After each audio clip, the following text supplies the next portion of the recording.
And you guys are in for a treat. You're in for a treat. So how many of you, this is your very first Mary Kay event? Oh, no. Yeah! Keep your hands up. Keep your hands up. This is your very first Mary Kay event. I want everybody else to look around. And I want you to notice these girls, these women, ladies, awesome peeps. So you need to make sure you embrace them, give them hugs, tell them how happy you are that they came. Tell them how smart they are. They're so wise to have come this morning. So my name is Stephanie Richter, and I get the awesome honor to be able to introduce you to your event directors. And this group of women truly are heart full. I mean, I don't even know how it's like. Their hearts are just like full. Every single person here had a hand in this event. And putting together, Reds, you're all supposed to be sitting up here. Oh. Come on, that's what these red chairs are for. Sorry, somebody didn't tell you that. So if you're red, future leaders, for sure. Each one of these women put a hand to this event. They brought their gifts, they brought their talents, they gave their time, they invested their creativity, all the things to be here to make this event stellar. Because that's what Mary Kay does, right? We do things with excellence, like always the high road, always here for the people. So this event is for you.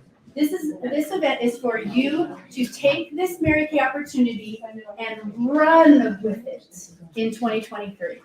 Run with it. Okay, I want you guys to pay attention as I'm introducing directors. I want you to pay attention to how many years these women are going to have run their business.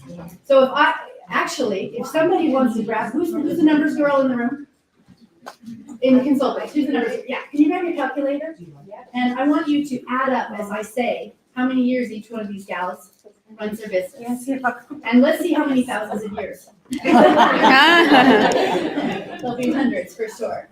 So are my directors ready? Because in no order, so you better be ready, directors.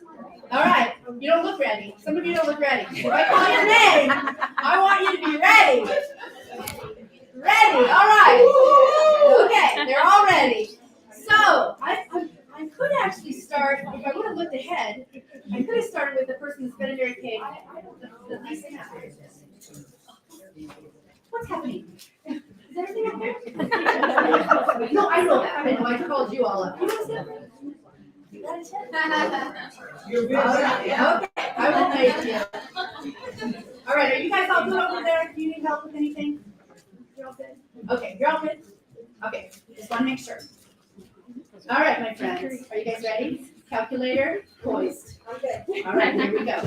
With 7 years in Mary Kay, from Monroe, Washington, the beautiful raffle queen, Serena V. Come on, Serena.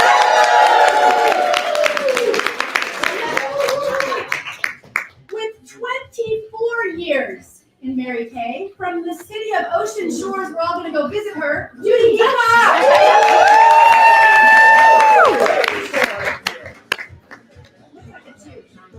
34. You know, when I said that, I think that you and I, 34 is just that 10. With 15 years in Mary Kay, living in Black Diamond and preparing this place for us, Karen Amber. With 7.5 years in this company, this awesome company, Tara Allen.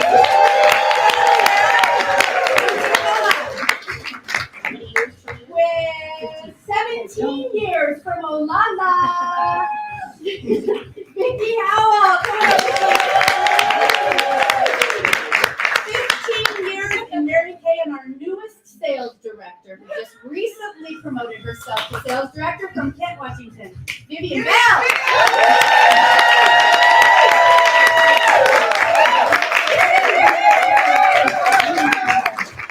21 years in Mary Kay. She doesn't even look like she could be 21.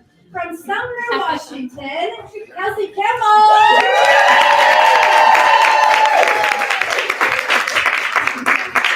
23 years in Mary Kay, Kelsey's going to be teaching also. From Linwood, Angela DeBell.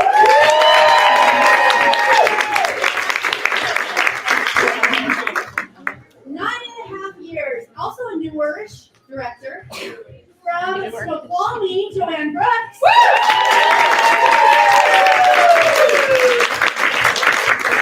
Now, let me introduce to you your senior directors. So these women have offspring directors. Okay, I go. I'll put it right behind. These women have a director that moved up through their unit and then made a decision to move into leadership. So then they moved, what we call offspring. We have funny words in Mary Kay consultants. So it's kind of way to go. We have offspring sales directors. Senior directors have one or two, correct? 3 is a future set, yes. 1 or 2 sales directors that have birthed out of their. No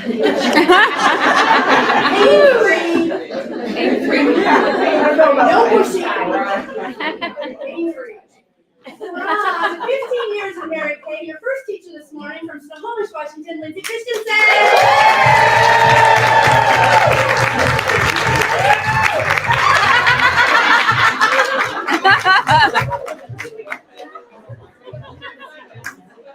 23 years in Mary Kay, your second teacher this morning, Tina Ross from Shoreline.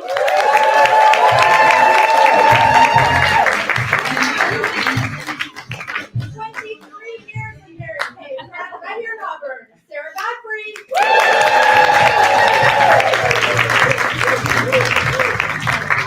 And 38 years in Mary Kay,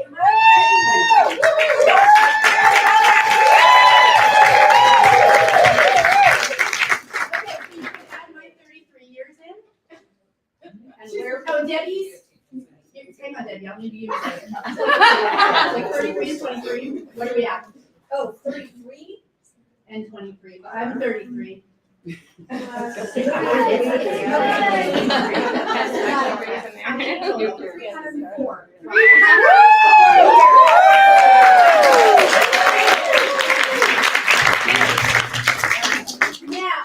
let me introduce you to the queen.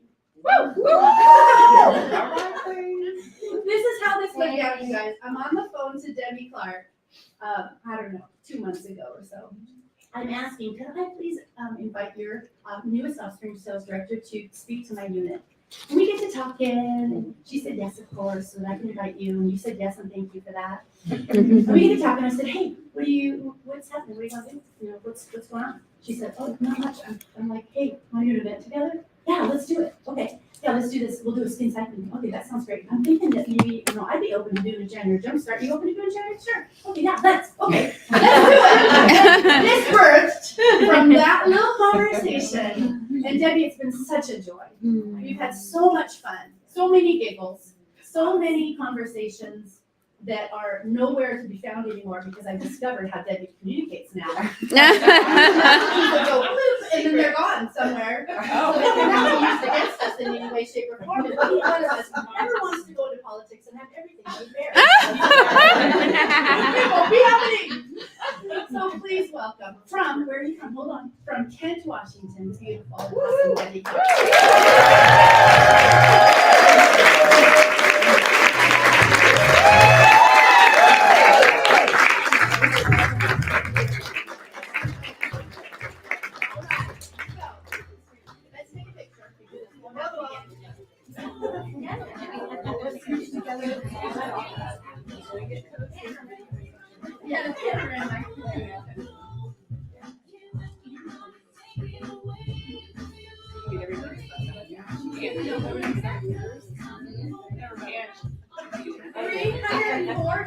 We're trusting that we will see that photo. Yeah. So, welcome to our awesome year.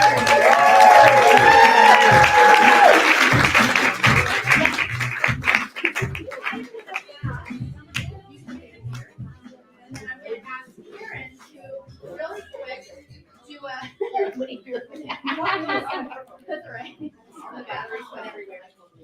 To do some really quick.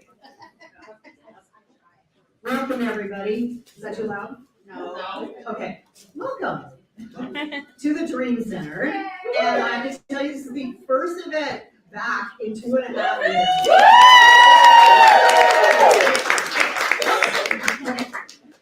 So just a little housekeeping. We have 2 bathrooms in the building. There's one right here on the other side of this wall. And if you follow the hallway down and to the right, there's also one at the far end. Okay? So some coffee? Coffee room, if you head straight down the hall, kind of just a little bit to the right. There's coffee, water, hot chocolate, there's some drinks in there. And that's also where the food will be this afternoon. Your lunch will be, there's various rooms set up in the back for seating. You'll see tables and chairs in there. Anywhere is fine unless you are a winner. Let's just recognize them right this second. Oh, absolutely, right this second. So where are our winners? Luncheon winners.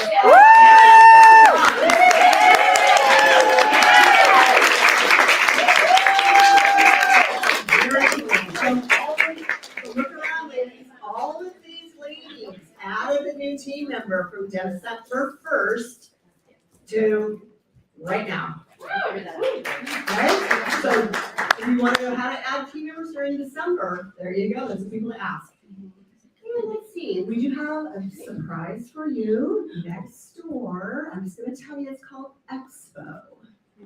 It's the hive. It's the Hive. Where everything happens. And we take a new training tip on this, and this is, I think it's totally Stephanie's idea. It's going to be amazing. Nothing is new under the sun. Well, she recreated her idea, made our hive. So after lunch, we will go and be able to go through the hive. So I'm assuming that for fun. That's it. Cool. You want to speak on my phone? Yeah. Teams up. Thank you. Honor of praying over our event. So if you bow your heads and maybe grab the hand of the girlfriend next to you. I know, very Dear Lord, we just invite you into this place. Lord, we know that you have planned this ahead of time, Lord, that you've spoken to all of the leaders and the teachers and everybody that put this together, Lord. And we know you have a gift for each of us. And I just pray right now, God, that you will open up our hearts and our minds to choose to see what that gift is, God. And we're going to be doing some quiet time today. And I pray that each of us will take that time and really dig into this moment. And Lord, we just pray for just an expansion of our minds. We pray for an expansion of our area. We pray, Lord Jesus, for this state to explode. Yes. In the name of Jesus. Amen, Fred. Yes. Lord, and we just commit this time to you. We thank you that everybody got here safe, God. And we just thank you for this experience in your name. Amen. Amen. Church this morning. Church.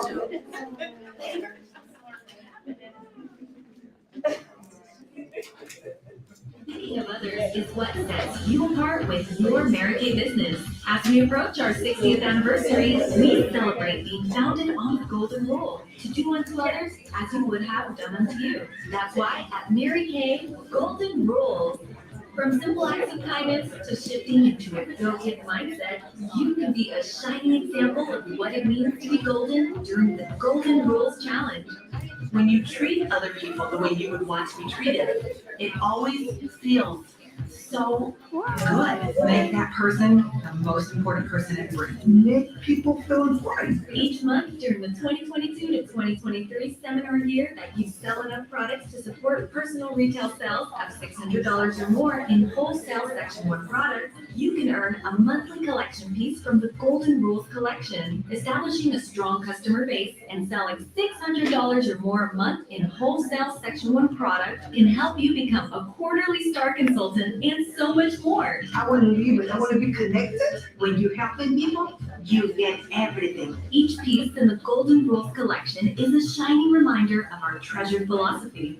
From gorgeous jewelry pieces to fun accessories, you are golden. Everyone would love to receive some type of jewelry. It reminds you how powerful you are. This gorgeous bracelet, this beautiful necklace. I love them. I love them. I love them. Whether you're booking parties, finding customers, sharing products, or talking with potential team members, there are so many ways to share the golden rule. It's such a win-win situation.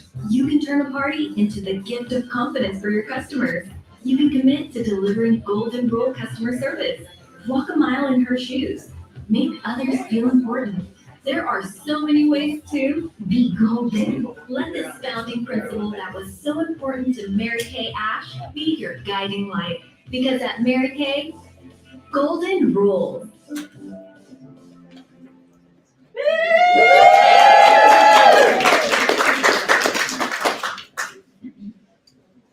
All right. Somebody want to hit those lights back there in the corner? There we go. Can y'all hear me? Yes. All right, you ready? Let's do some recognition. You know, Mary Kay, we like to be recognized, don't we? Who likes to be recognized? Get out the way. I like to be recognized. I mean, shoot, for a job well done. So let's start out. This is the first event of a long time in person. Where are our brand new consultants? Brand new.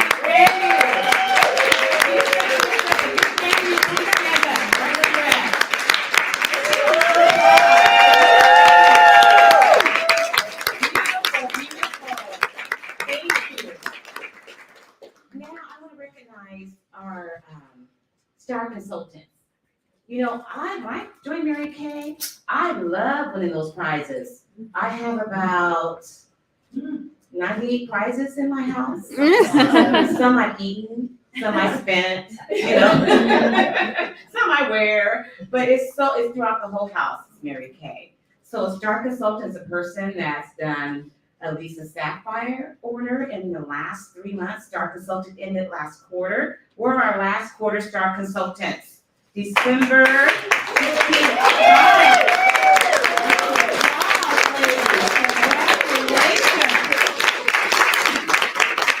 And I'm the type of person who's going to ask you a question about your next move. What's your next move? You're going to finish star consultant next quarter? Yeah. Give me a show of hands. Who's going to do star consultant? If you're sitting down, stand up for next quarter star consultant. Come on down. You can do it. Congratulations, ladies. Thank you. Now, as you're in Mary Kay, you decide, you know what, I want to share some opportunities to my mom. You know, my mom signed up. She just helped me. She just loved me. You know, mothers love us, right? And then you branch out from your family and friends, and you branch out to people you don't know. And that's a little scary, but you do it. So you're sharing opportunity. Mary Kay said one thing she wants us to do is pass this gift on. We've been around almost 60 years. You don't realize that? That deserves a round of applause. Our legacy to lead us. And so if you passed on, like we have winners today, but if you are in that red jacket where you have 3 or more team members, I want you to come up front. Let's get some red jacket music.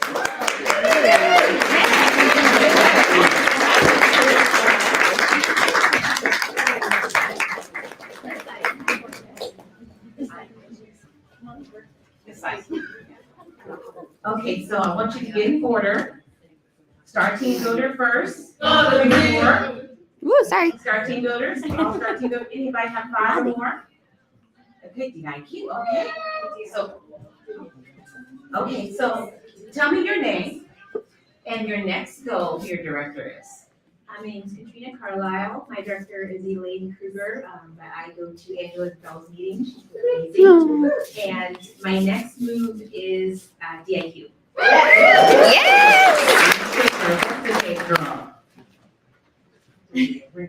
Okay, sorry. I'm going DIQ February 1st.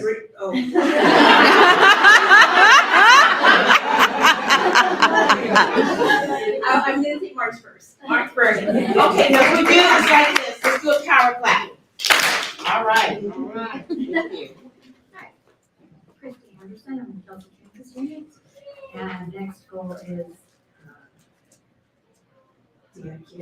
Oh, Makes March you- first. It makes your stomach turn, huh? That's it. I saw that. Go. Can she do it? Yes. All right. Hi, I am Leona Rosser Snyder, and I have the blessing of having two directors, Sarah Godfrey and Tara Allen. And my next goal is to be a team leader, And what date is that? hopefully by the end of January. So by the end of January. Yes. Can she do it? All right. Hello, I'm Marnie Guile, and I'm in the Ambertown GN unit. Woo! And what's my next goal? DIQ, And February 1st. power class. Hi, I'm Lara Hurst. I'm in Amber's unit as well, and my next goal is DIQ, March 1st. Wow. Power class. Now this special lady, we're all special, but she's special in an awesome way. I'm so proud of you. You see her attire here has changed. She has black and she has the red jacket. She is a DIQ director in qualification. Did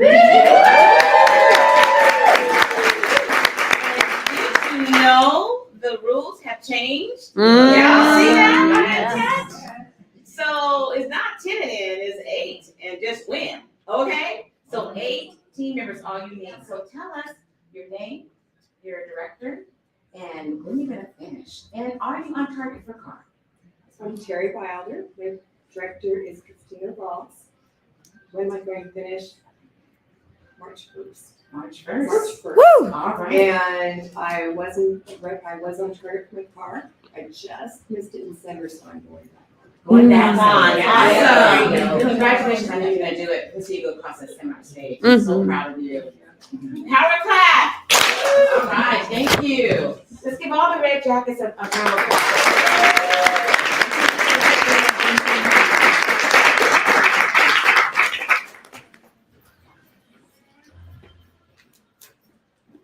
Oh, sorry.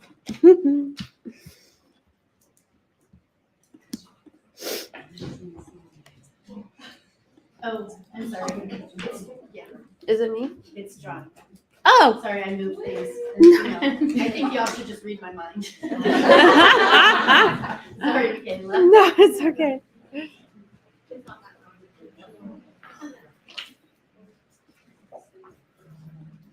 There we go.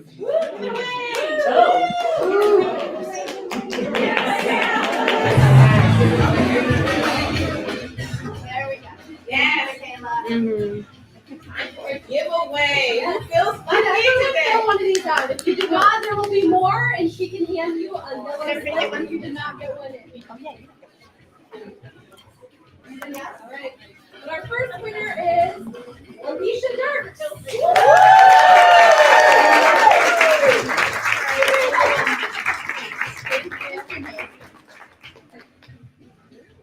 All right, we got everybody now? We'll have lots more drawings, so no worries. Yes, just stay tuned for the winner today.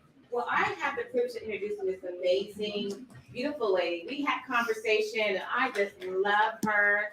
I met her the week before I signed up with Mary Kay. I don't know if you knew that.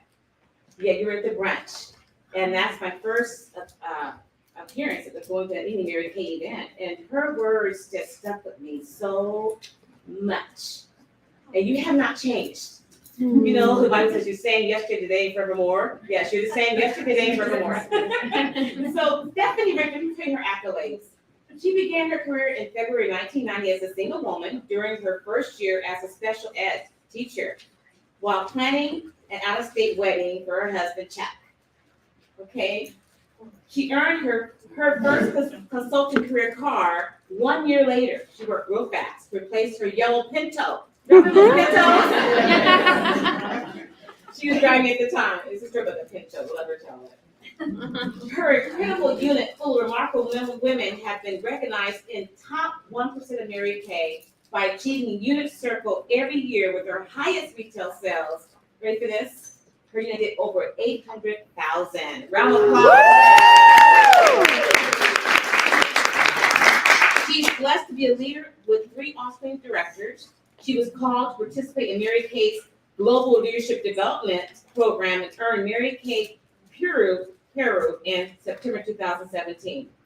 Because of the excellence of her unit, her and her family have had the privilege of driving a total of 17 cars, and the last 15 being that pink Cadillac. Let me give you her trips, then I'm gonna bring her on up, because she's got some stuff under y'all. She got some accolades. Okay, so she is blessing her husband of 32 years with 11 all expense paid 5-star top director trips to Greece, to Paris, to Rome, to Germany, to Spain, to Sweden, to Maui twice, France, Monaco, Alaska, and China. Come on! Stephanie and Chuck have 2 awesome boys, 29-year-old Clint and 23-year-old Grayson, along with a 1-year-old grandson, Nolan. He's adorable. If anyone wants to see pictures. Both boys often express how they have been benefited greatly from growing up in a positive, faithful, entrepreneurial Mary Kay home. From Linwood, Washington, let's stand and give our future executive senior sales director, future national, Stephanie Victor.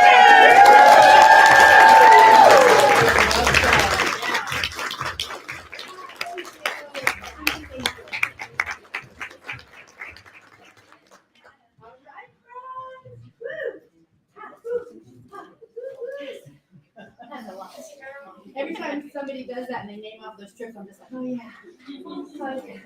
That was, that was a good, that was a great trip. That was the best. No, that was the best trip. Let me just tell you that take your husband on a trip. Yes, take your husband on a trip. You don't have a husband? Doesn't matter. Lots of people say that. And then you really get to do whatever you want. You don't have to go do the golfing thing. It's truly what Mary Kay does for us, and they just, like, literally you pay nothing for those trips. Zero. Unless you're gonna bring something home. And a lot of times they give you so much money on the front end for like your travel to and from the airports and such. And if you live near the airport, that's nothing, right? So then you use all that money to go buy yourself something really super cool wherever you're going, right? So I got it all planned out, so just fast. When it's time, I got the beats. I'll be with you. Let's do it together. Okay, so how do you guys like your little books? All right, I want to give some credit where credit is due here. Those books are because of Michaela. And I call her my Michaela. She is mine. She is in my unit. She also is moving up the career path. She's doing all the media, all the music. Everything's print. Everything that's in print, she created and did. The content itself was one little seed thought idea, and then she took it and ran with it. Can I just have her skirt? Ross. There you go. So y'all need to give Michaela hugs and kisses before the day is through. All right, so I'm going to take you really quick through, up on our time here, so you can hear from your teachers. If you turn to the page that has the wheel, what page is this? Oh, it doesn't say. So it has an introduction page on one side and then the wheel on the other side. I'm going to really quick introduce this to you because your teachers are going to give you the details of each one of these. So here's something that I know to be true in our Mary Kay businesses. Most of what makes the biggest, let me say this. What makes the biggest difference isn't your skill, isn't knowing what to say, isn't knowing what's in every product, isn't knowing what every product is. It's what's up here, right between your what is that they call it, 6 inches between your ears, and right here. It's these two parts of us. And I'll tell you what, your attitude, my attitude, your belief systems, your values, my values. So when I say your, I mean me too, just FYI. So I don't want to make it sound like I've got this thing all figured out. Because you don't, right? Directors, so we don't have it all figured out, but we keep moving forward. We have figured out some things. And then we keep moving forward and there's new things to figure out. So I just want to say there will always be resistance. Always. Forward motion is resistance. You cannot have forward motion without some resistance. Think about yourself kind of like the salmon going upstream. Sometimes you pull over into a little pool and catch your breath and just kind of, okay. But you don't want to stay there. That's your comfort zone. In your comfort zone, is there any growth? Is there any movement? No. You can rest in there for a little bit, but you gotta move on. And so if you're looking to what's the word I'm looking for? You're looking for easy, if you're looking for a direct, if you're wanting to have a place that you can go, okay, now I've arrived. You can do that in Mary Kay. Please understand my heart, because you get to decide where your goals are and all that. But let me tell you what happens when you always move forward. When you take the rest when necessary and then you move forward. Things come out of you didn't even know God placed inside of you. Stuff happens. Change of heart, change of thinking, belief systems that were rooted, that were holding you back, they're plucked out and replaced with truth. Because we all have a bunch of lies in our heads and in our hearts. And so these three teachers, Lindsay, Tina, and Debbie, are going to walk you through this wheel. And our goal, and we prayed, man, did you feel that when you walked in the room? Like we prayed before y'all walked in here, that there is going to be limiting beliefs that are holding you back. Because what holds you back holds back your influence. Your influence matters. Your influence is impactful for the person that you're about to meet in your Mary Kay business over lipstick, over skincare. That's just the bridge. And then when they come into Mary Kay with you, that's when the real change begins, right? Right? Okay, so let's fill in some blanks here real fast. Up on that top part of the values. The principles that give our lives meaning. So maybe where the little blanks are. Okay. There's two. Values. The principles that give our lives meaning and allow us to persevere through adversity. Meaning and adversity. I'm going to let Lindsay unpack it. Beliefs. Our most deeply held assumptions about ourselves, the world, and others. Our most deeply held assumptions about ourselves, the world, and others. Emotions. There's no emotions in this room. We don't need to learn to manage our emotions. They're fine. I never fly off the handle. I always have complete control over my emotions. Anybody? Everybody? Yeah, right? I know. It's like, this is just an extra class you can overuse. But we're going to do it anyway. A natural, instinctive state of mind deriving from one's circumstances, mood, or relationships with others. A natural, instinctive state of mind deriving from one's circumstances, mood, or relationships with others. In other words, there's triggers. Actions. My favorite part, the process of doing something, especially when dealing with a problem or difficulty. That's what I was talking about on the front end. That's the resistance. When a problem arises, when a difficulty arises, guess what happens? You get to solve it. God gave it to you to solve. We're problem solvers. Don't look for a life with no problems. If you're finding a life with no problems, you ain't going anywhere. It's not what we're called to do. Results. This is the part we all love, right? A favorable desired outcome as a consequence of actions. Did it say as a consequence of emotions? Did it say a consequence of values? A consequence of beliefs? No, it's the actions, the execution. I get to unpack that one a little bit later this afternoon. All right, friends. So let me introduce you to a very good friend of mine. Somebody who makes me laugh. Sometimes she makes me cry. In a good way. Those, friends that can just hit your heart right in that right spot. Somebody who I got to lead at the age of 19. I was 19. She was 19 when she started Mary Kay. I was her adopted director, so I'm her adopted mom. But I'll tell you what happens in Mary Kay's is you grow as a leader. The women that you get to grow with, you get connected to. And I get to do life with these women. I mean life. 33 years, yeah. You've done a little life if you've been doing Mary Kay for 33 years. You have some life if you've done Mary Kay for 3 months, right? So I want to introduce you to an excellent teacher, somebody who has a beautiful heart and who was, prayed herself here. Didn't look good for a while, but this morning when she messaged me and she's like, I'm here, I'm like, yes! Because you don't want me to teach this class, you want her to teach this class. It's an awesome class. So Lindsay Christensen has been in Mary Kay for 15 years. She has earned 8 cars, 6 of those Cadillacs. She has been on 4 top director trips, not the same ones as me yet. I know, we're both happened. She is a triple star earner. That means quarter sharing, quarter sales, and unit club. She hit them all. Her highest check, $21,000 in 1 month. That changed some things a little bit, right? And you told me one other thing that I've already forgot. But you told me to add on to this. Oh yeah, her highest bargain. So these bargains, just for those of you wondering, these are diamond bargains the company gives us when you hit at least 3,000 unit volume. What did I say? 300,000. Okay, 300,000. What did I say? 300,000 unit volume. Awesome unit. And then every year after that, when you beat the ones you like we went from 300 to 650, so there's nothing in between, even though we've done some unit clubs in between. So you always have to beat your highest. So you're going to see on Lindsay's lapel a $750,000 diamond bar pin for her units accomplishment in 1 year. Please welcome from Snohomish, Washington.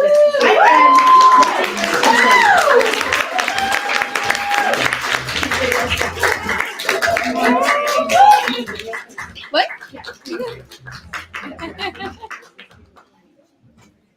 Oh, the video? No, sorry, just go. Oh. Okay, and Stephanie will tell me if I need to go shorter, because. I'll do the math. Good morning. Good morning. I can tell you without any doubt, I'm most excited to be here. I have 2 children, 2 and under. Anybody feel me? I used to love when we would say, like, you can group moms because you can tell them, like, hey, this is something you can do, you know, to get away from your kids and, like, stay adult talk so you don't baby talk people. And now, like, I say that with much more passion. I'm, like, at moms groups, like, save yourself! I feel like so much more strong on the playground. I'm like, she does not have a side gig. She is, you know, like, it's a little much. So, if you left a dog, a husband, a kid, whatever, to be here today, you guys are in the right place. You know, it took some stuff, right? And you had a big choice to be here. I also believe that every one of you is here for a very important reason today. And she's not kidding. Like, I was going to be sick in bed, and prayer got me here 100%. And I'm like more than 100% good. But in that moment, I was like, okay, Lord, if there's something we need to deliver today, I will be there. And if not, then I will be at home and I will cry. But I'm going to go off script a little here because I have some important things I want to bring to you guys' attention. And let me know if you need me to switch to the mic. But I'm pretty loud, so I probably won't unless, can you all hear me well? Yeah. Yes. All right.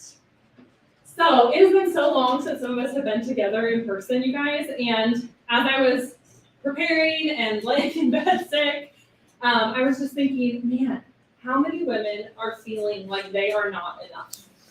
How many women have a fear and anxiety that has heightened over the past couple years while they have been isolated at home, alone? And for some of you, this is the first event that you have been to. And I know that voice became louder over the last couple of years. And I just want to take a minute for you guys to think about that, because I think it's important that sometimes we kind of sit in and acknowledge and dig up what's holding us back before we can go forward. So if you feel that you've had any of those things, fear, anxiety, just that loud, I'm not enough, I'm not good enough, and here's all the 30 million reasons why, I want to talk for a second about numbing out. Because as women, how many times when you don't feel good enough, you just want to numb out and go through the motions, right? This is a really good book. It's called Nothing to Prove by, I think it's Jenny, not Jeannie, but Jenny Allen. And just want to read a little part of this to you. Okay, we are missing our lives. Striving is stealing our joy, our moments. We are not meant to simply tick off the days until we go to heaven. We are living trying to measure up on our own with one of two things. We strive or we numb out. Or we combine the two and we eventually numb out because we get tired of striving. Numbing and striving are two indicators that we are trying to find our worth in something other than Jesus. It reminds me of a high school classroom. You have the strivers and the straight-A students with their perfect homework and their hands raised, performing, and in the back of the class are the slackers who gave up a long time ago. They're checked out and watching the clock and waiting for class to be over. Maybe this has something to do with our personalities, but I think each of us expresses these two gears of striving and numbing in unique ways. You may be a pleaser or an achiever, or you may be a rebel, but you and I both have the same needs, to be deeply known and unconditionally loved, which means that no matter how you express it, you too crave acceptance. Eventually, we all get tired of our chronic thirst, and it feels simpler to check out than to face it. So I want to ask you guys a question that you can write down on your paper. On a scale of 1 to 10, how worried, anxious, or fearful do you feel today? And you don't have to show this to anybody, but I want you to be honest with yourself. How worried, anxious, or fearful do you feel today? And then right below that, what? About what? We need to quantify this. Just sitting in the room, there's no worry, stress, or fear, but. If you don't feel worried, stress, or fear about anything, that's awesome. Give yourself a big thumbs up. But if you have any worry, stress, or fear that you woke up with on your mind or heart this morning, maybe something that kept you from even wanting to come here today, maybe something you've been feeling over the past week, month, that's up for your own heart and mind to decipher. And if you don't have an immediate answer, maybe it's something you need to write down and kind of sit with a little later at a later time. That's okay too. But below that, name what you're most worried, anxious, or fearful about. So this doesn't have to be exclusive to your Mary Kay business. Okay, it could be totally your mind, your heart, your family. Maybe it's nothing, and that's great too. But I just feel like there's some people in the room that definitely need that. Okay, so a couple of questions that I wanted to give you guys, and I'm not going to spend a lot of time, so I'm not going to go slow. So if you want to borrow this later and write these down, you can. But these are some things you could use to process that. Number one, what is the worst thing that could happen? So if one of these fears, worries, doubts, came to fruition, what's the worst thing that could happen? So what happens if that comes true? What happens because of that? And then what happens because of that? So you're kind of taking it down to what's the worst thing that can happen? So when you can't go any further, and the greatest lies or the things you fear, the one that keeps you in bondage, from being what you believe is your greatest self, when you can name that final what would happen then, the question that I would encourage you to sit with is, would God be enough for your greatest fear?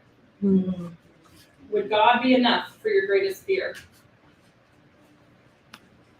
And if you don't know God, there's plenty of people here, myself included, that would love to talk to you about that. If you feel like that's why I came here today. So I need to know more about that. Ask any of us in the front for sure. I know a lot of people, but ask. All right, so let's switch gears to a little fill in the blank of the lie you're rejecting is blank. And the truth you are believing is that Jesus is enough for blank. So some of you I know are wanting to go and process everything I just dropped on you with that. That's totally fine, but that can be kind of what comes out of that is what is the lie you're rejecting and the truth that's going to replace that. All right, so I get the joy to talk about values. And I don't know if any of you have thought about that word much, but when Stephanie told me that, I was like, I feel like I actually have to think about the definition for that. Because values is like what do I value or what are my values? I think many of you have heard the values of Mary Kay the company, right? What are some of the values of our company? Yeah. God first, family second. Yep. Career third. Absolutely. Golden rule, God first, family second, career third, right? The values are the things that are like the purpose behind the reasoning for this. So let me spend a minute breaking down values versus beliefs, because I think those are the two that kind of get a little close. So beliefs are things that we believe to be true regardless of evidence. They're assumptions that we make about the world. They influence our thoughts, behaviors, and attitudes in significant ways. For example, let's consider dogs. Some people believe that there are no bad dogs, that there are no bad dogs, only bad owners. Don't raise your hand if that's. Others might believe that not all dogs are inherently good. So these beliefs might dictate how you navigate the world, or in this case, how you approach dogs, right? There's social beliefs, religious beliefs, political beliefs. Value systems dictate how we judge what's considered good or bad in our community, culture, or society. They're unwritten rules that set the standards of behavior in our daily life. So for example, someone who grew up in a small town might place a higher value on a neighborhood community, whereas someone else who grew up in a city, right, without realizing it, might place more value on a city. Like, oh, this is what's good for my kids, my family, my future.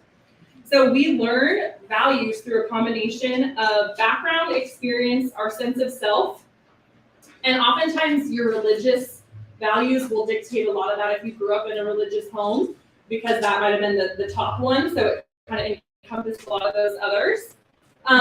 But values and beliefs are different, right? Because the value of God first, family second, career third, then dictates the belief in how you should go about working your business, right? So the value of, I think I should treat other people by the golden rule, will then dictate how I'm going to treat somebody and what actions I'm going to take and what things I'm going to do as a result of that. When I was about 5 years old, we had some missionaries come to the front door, and my mom answered, and she's one of the people that doesn't run when people come to the door for something. She's like, let me talk to them, you know? And so here's the front door, here's my mom, here's two missionaries, here's a wall, here's me, back to the wall, spying. And I'm like, 5 years old, like, what are they saying? What is she saying? I don't remember what they said. I remember my mom had this long conversation, and I was just like, what is happening? I just remember as a kid being like, do they know? Is mom telling them the truth? Because my mom obviously knows the truth. Is she telling, are we in agreement or disagreement? I was just so sitting there, and my mom tells me, because I don't remember this first person fully, but when she closed the door and when they left, I said, Mom, did you tell them God makes the rules? That she didn't tell them that God makes the rules. And I was like, okay. So, so the value in our home was faith, right? But my belief was that God makes the rules, right? That wasn't necessarily the value or so that's kind of the difference. Values is where you want to start. Values is going to be in alignment with your why.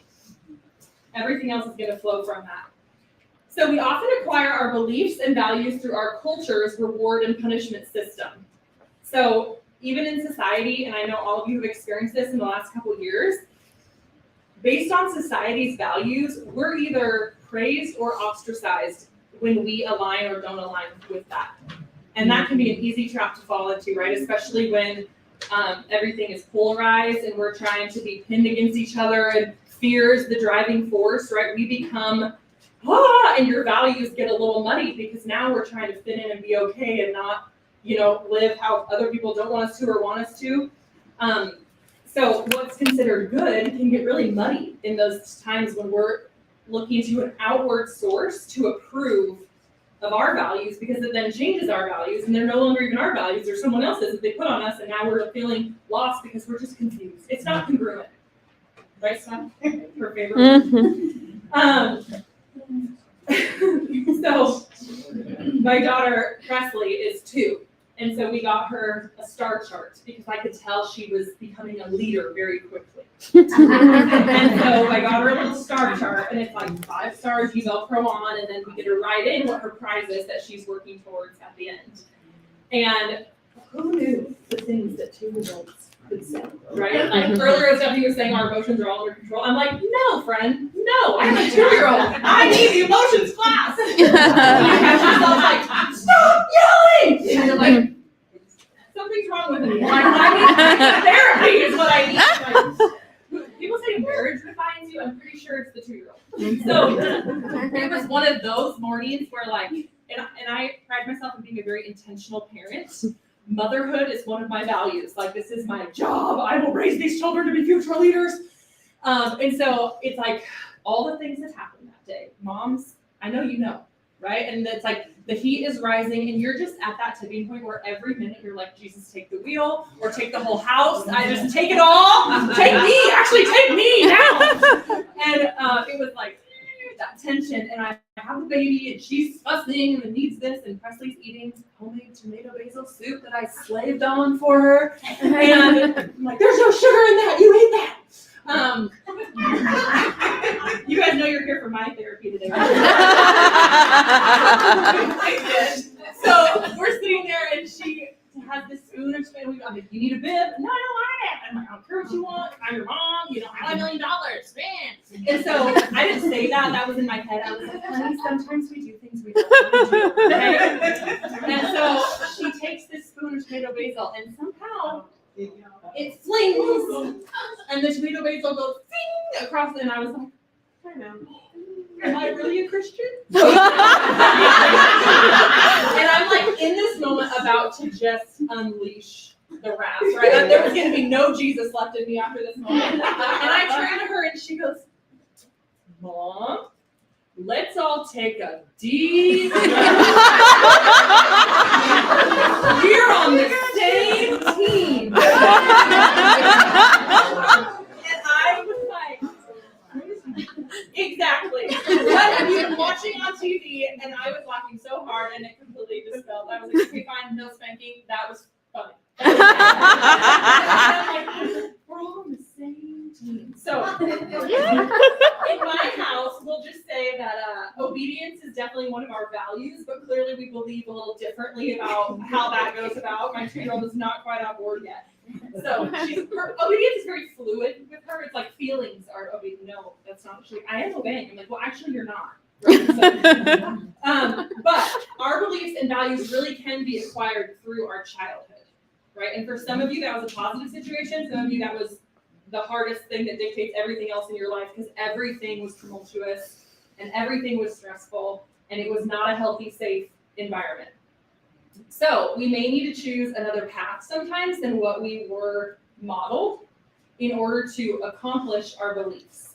And it really takes the time to identify your thoughts and feelings so that you can uproot what is your values and what is not, right? You might have had a value instilled in you in a certain family thing, but then the action or the belief that kind of drove that could be a really unhealthy thing that then kind of messes you up, right? And then you're like, it was abused in my upbringing, so now I'm confused and I get stuck. And that's actually a trigger for me when I hear that, even though so we all need therapy and Jesus. True statement. But some things we have to really take the time to dial back to, what are my core beliefs here so that I know, even when they're not popular. Because as women, right, we're constantly trying to measure up. We even have this with our own self in our mirror. Like, I'm not enough, I'm not enough. I just had a baby. Is my skirt gonna fit? Like, getting dressed for today, I was like, all the things, are my shoes gonna fit? The relaxant in my body probably made my feet bigger, and then my feet, like all the things we do that's just with ourselves. Then you put us around other people and pretty soon now it's everything of how is she better than me, and that is our go-to. Until we can give ourselves a new way to process.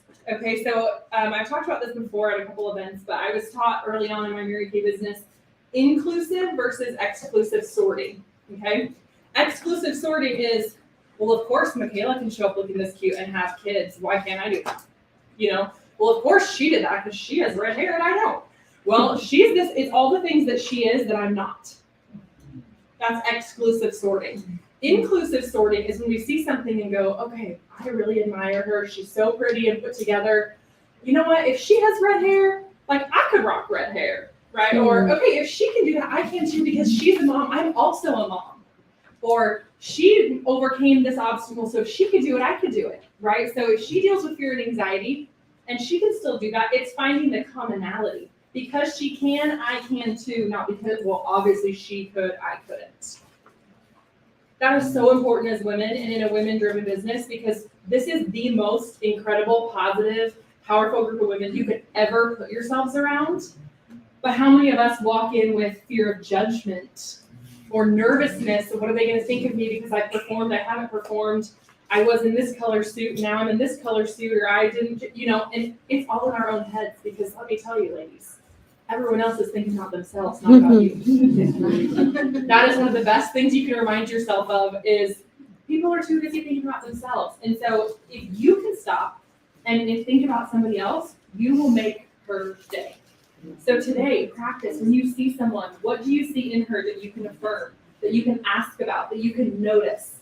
Take the view off yourself onto others, and that's a great start in stopping the why don't I measure up? Because when you're doing that, you're just focused on yourself. So in some ways, it is a little bit selfish of us because that's our nature. So the more selfless we can be, the more others focused, the less you'll worry about your own measuring it. Because I guarantee you that person you're measuring yourself up against is sitting there with her whole nest of doubts, fears, anxieties, and your story about her is not even close to accurate.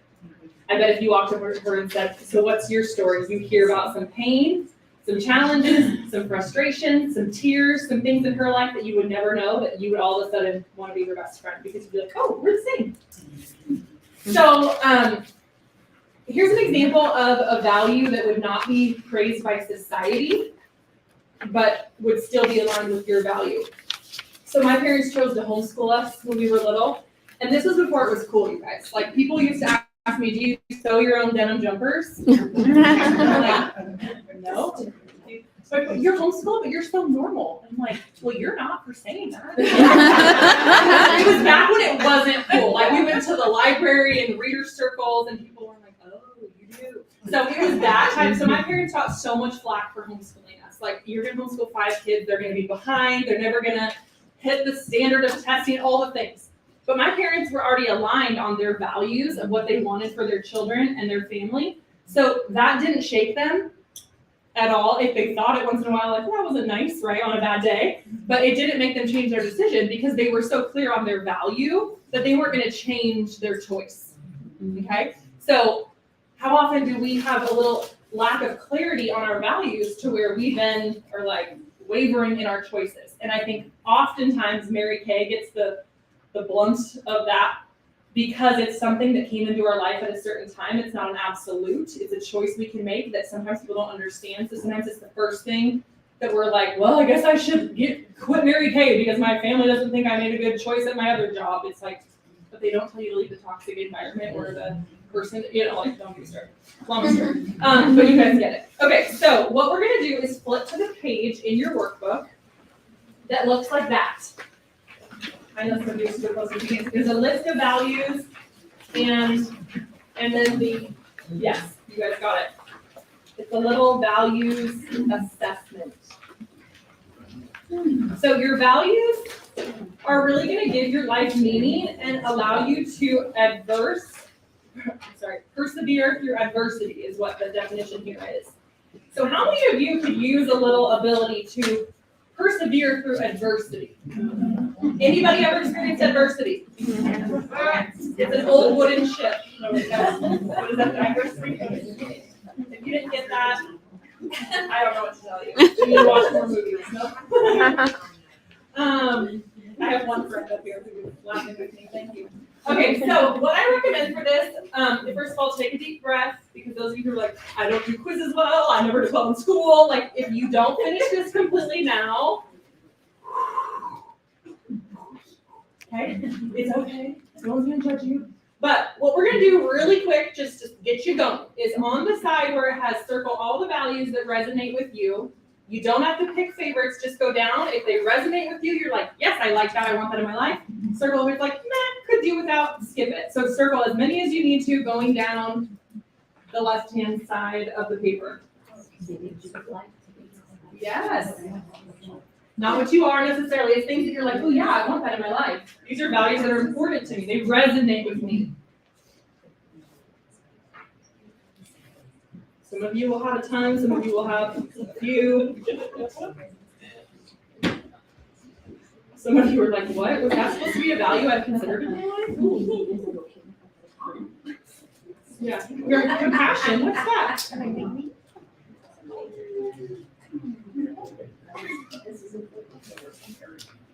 this is not the only comprehensive list too of values. Like there's other values that you might think of that is not on here, but this is a great start.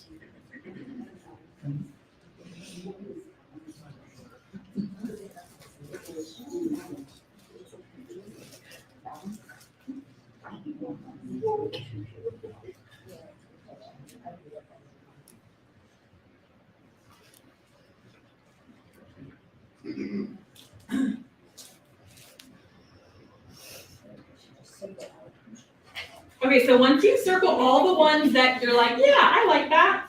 If you have another color pen, great, or if you want to put a little check mark or do something different, go down again from the ones you circled and choose your favorites. Like you're narrowing down the list of like, well, if I had to choose between those two, this one's more important to me. And some of them you might come across that you're like, well, to me, that kind of doubles as both. So I'm going to choose this one word because it encompasses, like religion and faith might be one for you.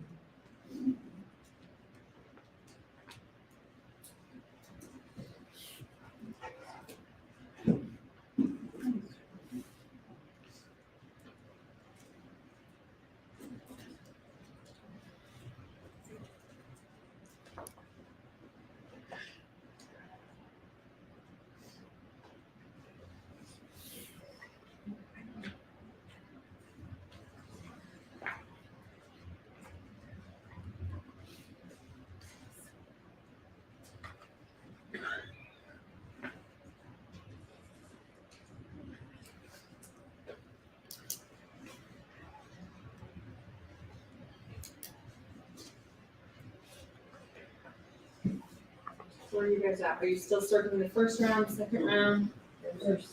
Second. I'm finally working on two. Some of you are like, I'm done. Did the whole thing, applied it to my life. You, Enneagram 3s. Okay, and then once you work to that second list, if there's more than 6, you're now gonna have to prioritize them, okay? So, someone help me out. Let's choose, which ones do we like? Well, I just put some as an example up here. So let's say we choose respect, loyalty, kindness, justice. Oh, I like this one too. Oh, I like this one too. Oh, we definitely have to have achievement. Okay, so what do we want our top 6 to be from this list? Fun? Karen, you would. Karen? Fun. What else? Learning. Which one? Learning. Learning. Faith. Kindness. Those are all so nice. I heard authenticity and kindness, right? Balance. I like happiness. You all have to fight for the last one. Leadership. Because Ty is supposed to be, I heard her. Forgive me if I missed yours. Okay, obviously you guys can make your own. Sorry, I'm like all up in your business, but you're a EIQ. It's good training to be close to other directors. So you're gonna create your 6 top values. Now, the first time I did it, I was like, shoot, number 1 wasn't my number 1. Actually, number 3 is my number 1. So I had to like rewrite on the page. Okay, so it's okay. Because you might have to kind of process. It really took me a minute to think through, like, is this important to me? Is it the most important to me? Would I do one over the other? Right? So, and sometimes it's like they get encompassed with other things. Also, you guys, I did add some of my own on my list. Like, I don't know why this came out, but motherhood was one I added. I'm like, is that a value? I don't know, but I feel like I prioritize it. Like, motherhood and all it encompasses to me is a value. It's like I will do anything. I will put a lot of these other values aside if it doesn't align with my call to motherhood in this season of my life. So you might have someone, I noticed like Grace. Is Grace on the list? No, Grace wasn't on the list. I saw that on another list. So if you want to Google and like find other lists to really work on yours, if you're like, I think there's something missing. But once you kind of get your 6 over here, you guys kind of look at that and go, oh, that's really like me. Like if you ask one of your best friends what things are important to you, is that list starting to look like something that would look like you? Thank you for the two people who nodded their head. You guys are really, really. I brought chocolate. Sorry, I was writing. Okay, any questions so far about this? Are we all on the same page? How many of you are moved all the way to putting 6 things? This is homework. This is homework for you. Okay, that's okay. Be in that space, and some of you need to. It took me a couple days to do this, so I get it. All right, but we're still going to go on with the exercise, and then you guys will have some more downtime, or maybe it will come to you as you're going through. So then the next step is to rate your values from most evident to least evident in your life. Okay, not like what you want them to be. Evident would mean that people could see it. Right? So if in your heart you're on the keto diet, but every day you're eating bread, it's not a value you're aligned with, okay? So it would be like, you know, could you tell this to somebody who's around you and they'd be like, yeah, that is something to see. Karen Galbraith, I think you're right on track. Fun, right? Like fun is that. So once you have those, I want you to rate those. So which one of these do you think we're doing the least in our lives? You can project on other people because this is just our list. Authenticity is what we're doing the most or the least. It's fun, learning, space, authenticity. Okay, so that would be number. These are not perfect. I must have had an angle. So that would be 6. Okay, what are we doing second worst? Leadership. See, somebody might have said 5th best. You're a better person than I. Okay. 4th. Learning. I think we're number 1. We're happy. Okay, and then faith and kindness. Let's just say. Yeah. I did this in a very weird way. Okay. So that's what you're going to end up. Did I get all the numbers? Okay. When they say pregnancy brain, and then my mom told me, she goes, "No, honey, it's mom brain, and it doesn't ever come back." It also was my lunch. Okay, so you're going to have a list that looks like this. Now, what do you do with this? Let's talk about what we're not going to do with it. Oh, I knew I was just not measuring up. I suck at blah, blah, blah. No. These are the most important things to you, and this is going to be your place to narrow down what one thing could I change immediately, right? So let's say if your value is authenticity, one of your top most important in your life, and that's the least evident in your life right now, what could you do? What could be your action steps to do? Or do you need to do something first, like, well, what are my thoughts surrounding authenticity? Like, what am I believing about? Okay, so remember that wheel? There's an order to things. So I think our natural is to jump to, well, let's fix it. But sometimes we have to stop and go, okay, now that I've acknowledged it, what am I thinking about what I'm thinking about? Because you're either going to have beliefs that are good and serving you, or you're going to have limiting beliefs, or you're going to have lies, right? Things that you have conjured up in your head, or somebody spoke over you at some point, something someone said about you that you haven't been able to get around, or you're looking for people in your life to support it in a way that you're like, not working. Okay, so on the second page of that, you guys should have like kind of a spot like this. So there's some questions there. And this report, you can use that, what do you call those? QR. Use that fancy QR code and look it up and read more about this. But this is a yearly exercise that he does so that you can kind of evaluate, am I the person that I claim to be? And your top 6 values might change a little bit, right? Or they might interchange the importance of them or how they're manifesting in your life. But I really love these questions that he answers in his integrity report. What are the core values that drive my life and work? How am I living and working with integrity right now? And how can I set a higher standard in the future? So this gives you a place to go down with each one and say, okay, what are the values that drive my life and work? Well, we kind of did that, right? So if fun is important to me, how am I living and working right in my business right now with that? You know, how have I brought fun into my Mary Kay business? Because if it's not fun and that's your number 1 value, you want to stay around long, friends. You're like, that's not fun, I'm out. And also, maybe we need to lighten up with our team members, right? Maybe they can have some fun and we're not having fun with them. And so they're like, peace out. I'm gonna go find someone fun like Karen. If you are considering leaving my team to go to Karen, not okay. Okay, but you guys see how that goes, yes? Okay. Any questions so far? Does anybody want to share some of their top values? You want to shout out some of your guys' top 6? What was it? Balance. Determination. Growth. Faith, growth, achievement, Trustworthiness. Creativity. Authenticity. Say that again. creativity. Ooh, success.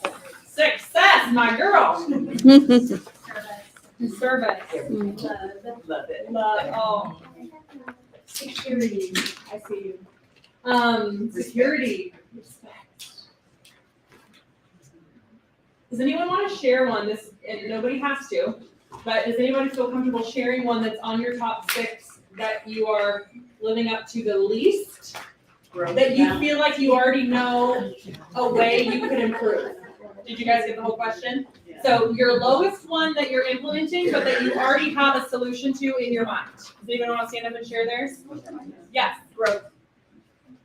I need to, you want me to stand up? I do, and I want you to say your name, because we're all friends. Hold She's like, dang it, I just want to yell it out. I'm Michelle. Hi, everybody. My number 6 is growth. This last year, like Lindsay, I had a baby and also took a promotion at work. And so I have put my business on the back burner aside from servicing just my customers that order from me. So today is my re-kickstart and getting back into grow into my business again. So you already have a plan, and you kind of already started it before you came here because you chose to be here. Wow, that's awesome. Thank you for sharing. Yeah. Anybody else want to share their, yes? Hello, my name is Pamela, and mine is balance. I work a full-time job, and I love Mary Kay. Just figuring out how to get out there and do my meet new faces, meet new people, especially when it gets dark at 4 o'clock in the evening, you're by yourself. What she said. And, you know, just getting new faces. And working full time is more than 40 hours a week, because you gotta deal at home and work and everything else. So that's my thing with balance. And can I ask you a question? Sure. Do you feel like the job you have, is that your end goal with balance, or is there a different move away from that job you would have to take to achieve? I Okay. want to do Mary Kay full time, but So you see that as your answer to full balance? yeah. That looks like this. I want to Yeah. matter of fact, I want to do it as a job, and do what else I love to do. I love that. So you're willing to maybe be out of balance for a short term Yeah. to move towards balance because you can recognize that you value it that high. But it's hard, I get through it. Yes. I know what to start and know what to end, and to get through it. To meet that end, that's the problem. Anyone else relate to, I know where I want to go, but how do I get through? Yeah. Is that not a huge part of being an entrepreneur? That's big time. Thank you. That's awesome. One more person? Yeah. I wanted to say that, I'm Jennifer, and one of my top ones at least is also balance, but on a different side, because my feeling of balance, because I do okay between, my job is a means to an end, you know, and Mary Kay brings me joy, but where I need to focus my balance is at home. My husband and I weren't able to be blessed with children, but why do I need a kid? I'm my husband. And it's very codependent and kind of, and you know, so like finding balance between myself, having also like autonomy and the life he wants us to live, which is 100% together all the time. I mean, it's a miracle we survived quarantine. But that's my balance, it's kind of like on the other side. I love it. And do you already have a next step in mind that you would move towards healthiness with that? It's not yet. I mean, it's hard trying to tell your very needy husband, like, I need you to go away from me for a while. I need to go away from you for a while because his feelings are instantly like, you don't love me anymore.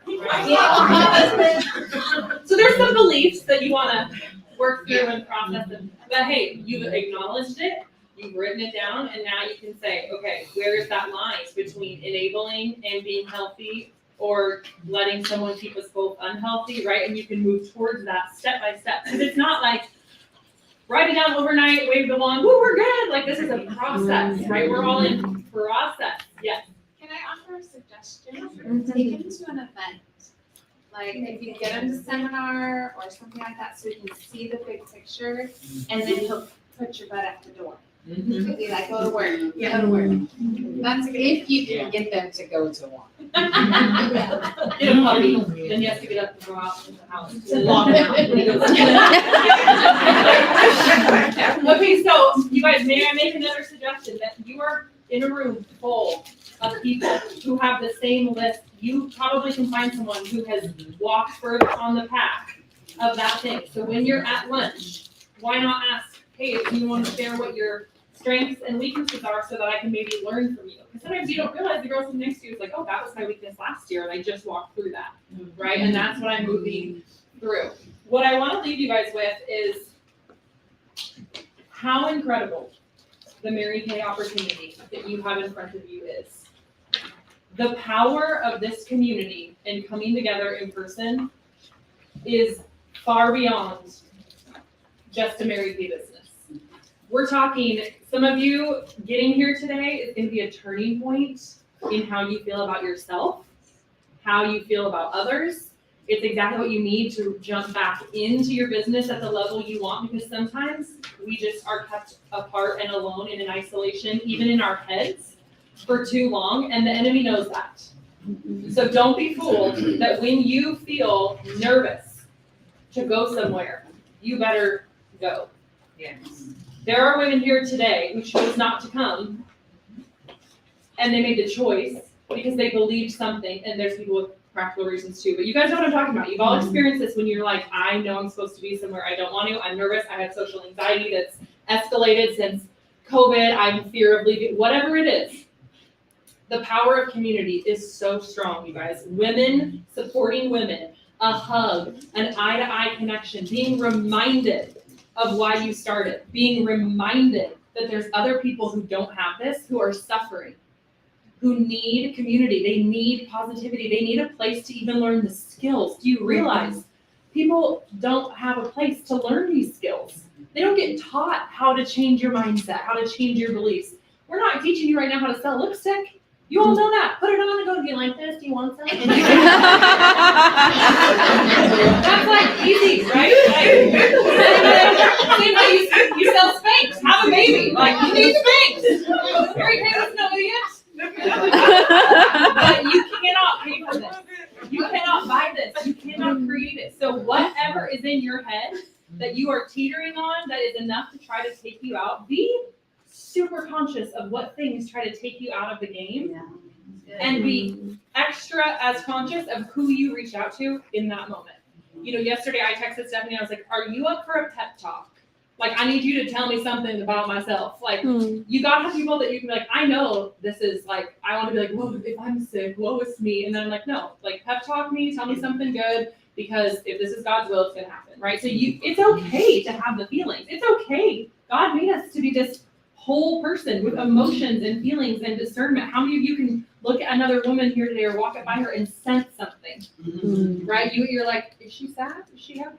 Men don't think that. Like, I was in a meeting with two men from my church, and I'm like, oh, I'm sensing that, and then I'm like, I'm not going to say any of this because they're like, huh? Like, I'm like, you're not smiling like you normally do. I just feel like maybe something happened at home. Are you okay? Like, this is a woman thing. So use your discernment, use your intuition, and make an impact. Tie your business to your values so that it's too important to ever let it go. It has to be too important, and it is, as long as you get clarity on what you value, because that is what makes you tick, not what you do. That's just another piece of it. But your value does not change and it cannot be shaken if you don't allow it to. It might look different in different seasons. I can tell you all about that. I've had a very different season the last couple of years, but when you're clear on your values, you guys, you will find peace and joy, and you will be happy with the person you see in the mirror. You will be proud of yourself. You'll know how to set boundaries, but not excuses. Right? That's an inside job, right? We can convince ourselves and anyone else of anything. So be that person who is clear on your value so that you can then figure out, okay, now what do I believe about the rest of this to then move into action so that you can make a difference and take other people with you. All right, you guys, you feel like you learned something about values?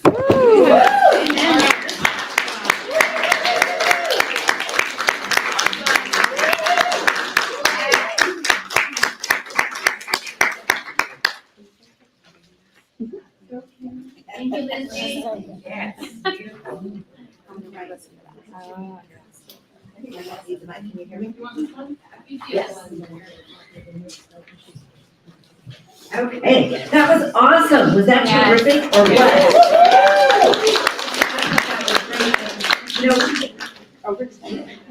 Okay. You need an X on the floor. I know. Yeah.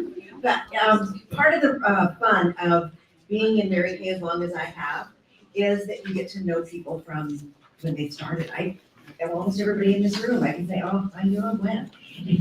I really, really enjoyed Lindsay's presentation today because when I first met Lindsay, she was 19, she was cute, she had time, she was working 3 jobs, but she was doing all the things. And when you're a mom, you look at her and go, oh, look, she has all this time, she's got all this energy, she's got all this stuff. So to see that you've transitioned into, and I remember it so well before I had kids, looking at other moms going, all that child needs is just a good spanking. And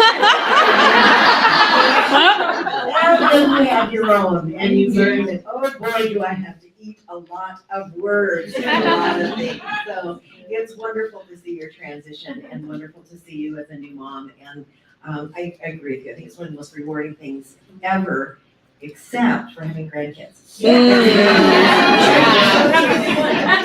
I love the deep breath story because my grandson was with me one day and he was upset and something he was telling me about when he was upset. And he goes, I just forgot about my deep breaths.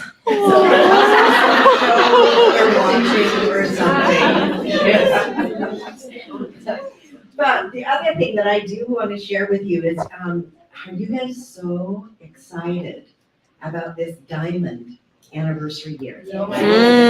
I just went, oh my gosh, it's a diamond anniversary year. How many of you love diamonds? How many of you just like saying diamonds? How many of you just like to say the word diamond? It's awesome. We are in the diamond anniversary year. And when we think of Mary Kay and what she did, and I remember her speaking at each seminar, and she would say, I just can't believe the growth in our company. She says, when I started, I didn't think that we would get from Dallas to Waxahachie. Now, I have no idea where Waxahachie, Texas is, but she did. She did, and she didn't think they would ever get that far. And they did get that far. They did get all over this nation. And one of her biggest thrills was the fact that they also developed globally.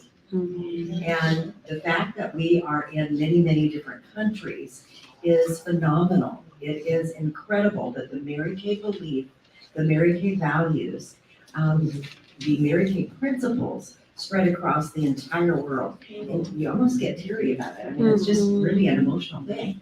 And when you realize that, you do get that this was a God-given thing, that Mary Kay was, this wasn't just her, it wasn't just us humans, but it was a spiritual thing. And one of our goals this year is, or one of our exciting things this year is that her grandson in the 60th diamond anniversary year will be taking the helm of the company. How exciting is that? So when Mary Kay sets a goal for how 600,000 new beauty consultants globally, it is a big deal. And when you you know, we're here today and it feels wonderful just to be with so many people. But when you think of how many people Mary Kay has affected, how much that means, it is incredible. And if you've been to seminar when they have had the different countries represented, and that is a very emotional picture, where you see the different countries represented and they'll have them march out with their flags. It's kind of like the Olympics. And they march out with their flags and you know, it's Canada, it's Australia, it's all these different countries. And you go, I didn't even know that was a country. Mary Kay people there, there's somebody selling skincare. So it is a big goal and it's a really special goal. And so what we can do is number one, start with our 60 faces. And number two, start building here because that will help the 600,000 globally new beauty consultants because what we touch grows. It's like the ripple effect, it's like the butterfly effect. What we do really grows and it matters. So I don't know if many of you have read this book, Pass It On. It's by Jennifer Cook, who was Mary Kay's assistant. And I noticed there's one on the table as a raffle prize. I love this book. And what I love about it is you hear, it's written by a best friend. And I don't know if any of you would really want your best friend to write a book about you. I don't think I would, but it's written by your best friend. And so there's things in here that I learned that I didn't get from the autobiography or didn't get from some of the other things because it's from a best friend's perspective. So I highly recommend during the 60th anniversary year, during this January, during a time of some really big, exciting diamond goals, that you read this book. And you can get this on Amazon, I think that's where I got it. And you also, Jennifer Cook is the author, and she was Mary Kay's secretary and assistant for years and years. And also reread Mary Kay's autobiography. I've read it several times, and I've never not learned something about her, or the company, or reading about something. So let's make this Diamond 60th anniversary year just a blowout, exciting, fun time to celebrate and know that we'll be doing all the things that Mary Kay ever envisioned. So good.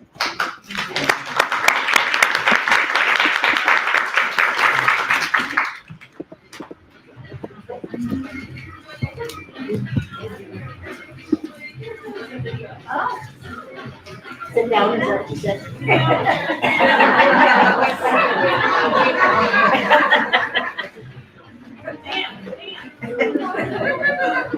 All right, another giveaway. So stressful. I want you all. Mary's baby.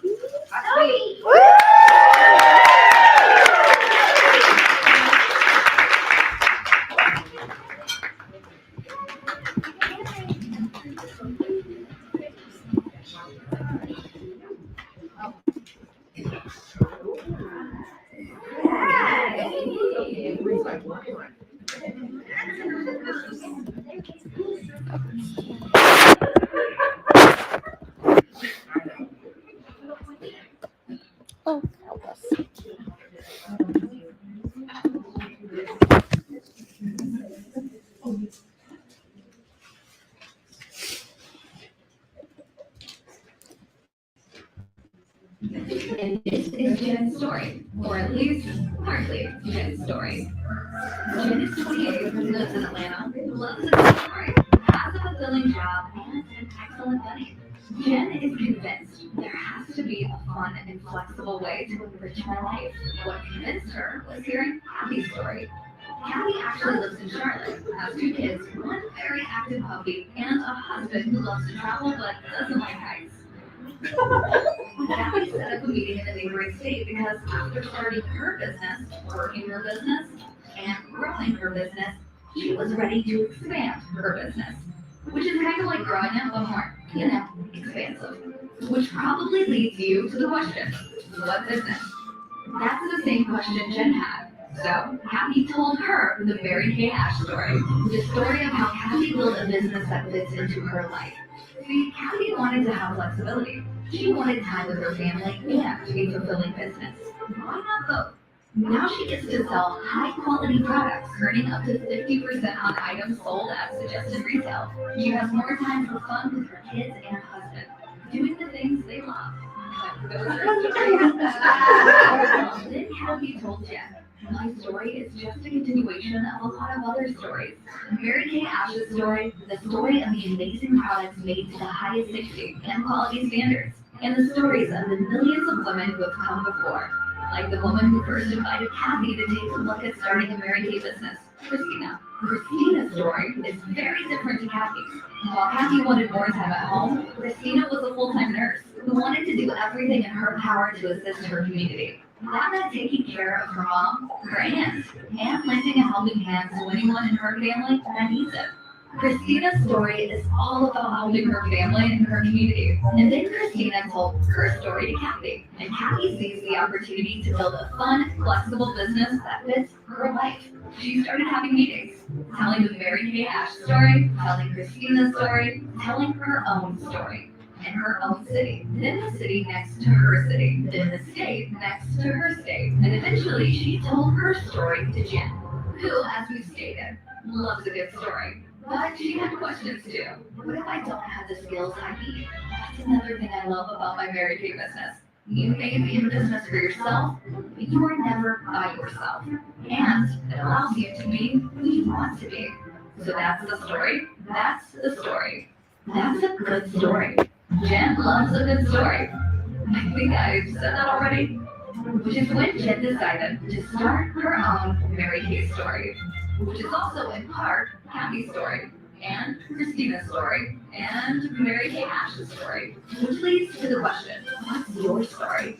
Are you ready to find out if starting a Mary Kay business can give you the chance to make a little extra money on the side while working a business that just fits into your life? The flexibility allows you to balance and prioritize what's most important to you. Faith, family, career, whatever's important to you. Ask yourself, is this opportunity for me? Talk to an independent beauty consultant or go to marykay.com and find out if it's time to start your own Mary Kay business.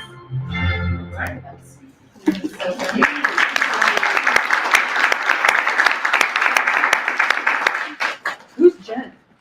I don't know, but let me introduce you to Tina. We know her. Tina Rolfs, one of my favorite people in the world. 23 years ago on January 13th, Tina signed her beauty consultant agreement. She was a music ed grad student working 3 jobs and planning her wedding. She earned her first car and became a sales director her first year as a consultant.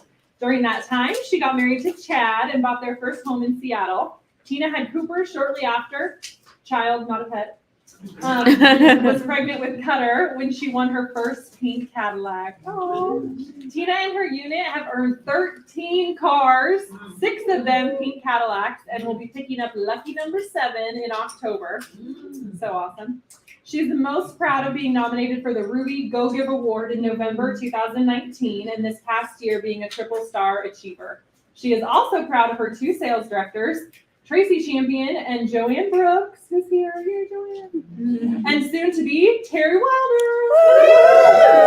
What was an unexpected blessing she received from her business, a deeper and richer relationship with Jesus, and the opportunity to change her beliefs about herself and what she could achieve. If she could talk to Mary Kay Ash today, she would thank her for being strong and relying on her faith to make decisions for the company. She would thank her for her indomitable spirit and teaching us that to be successful in the world does not mean you become just like the world, but you become your best self in it. Her husband and both boys would not be who they are today had she not joined Mary Kay, and she would not have gotten to be the mother and positive, powerful influencer in the home. Tear. Favorite scripture for this year is hope. Romans 5:3, and we rejoice in the hope of the glory of God. Not only so, but we rejoice in our sufferings because we know that suffering produces perseverance, perseverance, character, and character, hope. And hope does not disappoint us. Please help me welcome the amazing Tina Rolfs.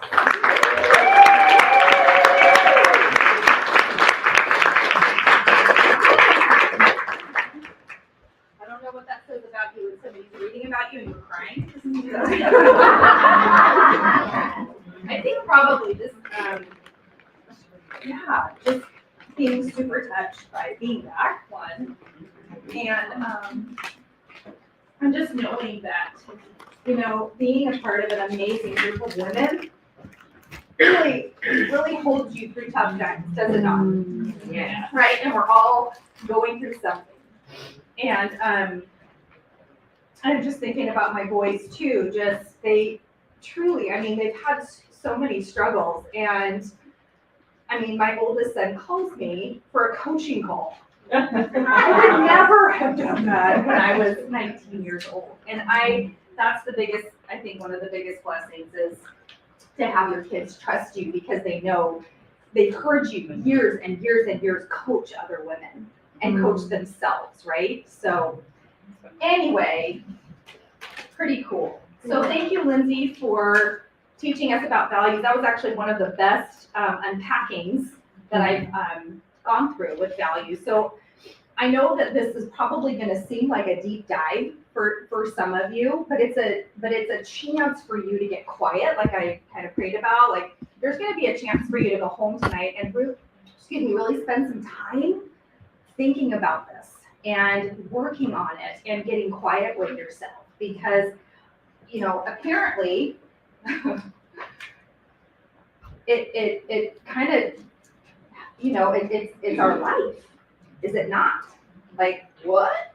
Right? Like, all the way back to, I don't know about you, but I, as an early consultant, all this fun stuff, like this kind of stuff, I was like, let me just go do something. Is anybody kind of like that? Just tell me what to do, right? But over and over and over again, I would get stuck, and it would come back to this, right? It would come back to this stuff. And so I couldn't do myself out of it because I had too much in my root system, in my beliefs about myself and what I was taught as a young child that I needed to change. So for my doers, okay, yep, okay, so this is for us too, okay, and everybody here. So my director is Cheryl Davidson. Who remembers Cheryl? Yeah. She was at my national and was good friends with Cindy, who was here. And she said, what you think about, you bring about. She said that all the time. What you think about, you bring about. She also said, if you think you can, you can. And if you think you can't, you are Right. You're right. Right? I was like, okay, whatever. Just tell me what to do, right? So this is a big deal. This process of values, and now we're going to move into beliefs. We're going to talk a little bit about the brain. Who are my science girls out there? My background's in science first, and then music. And we're going to talk a little bit about why this is so important, and like physiologically, like in our brains, why this is so important to look at our beliefs. And then I get to take you through a process, actually, to identify, if you haven't already, some of your limiting beliefs.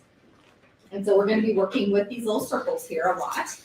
Some of your limiting beliefs. And we also have the opportunity to change them. And I'm going to teach you a tool that you can use over and over and over again when you get stuck. So you're going to lead with a value. And Lindsay said something, I'm going to have to, I think she meant something different, that you can't pay for this. Actually, you can. Thousands of dollars. Thousands and thousands of dollars. You can pay for something like this. So thank you for creating this space and this book and everything that you guys have done, because this is worth thousands of dollars. So give them a big round of applause.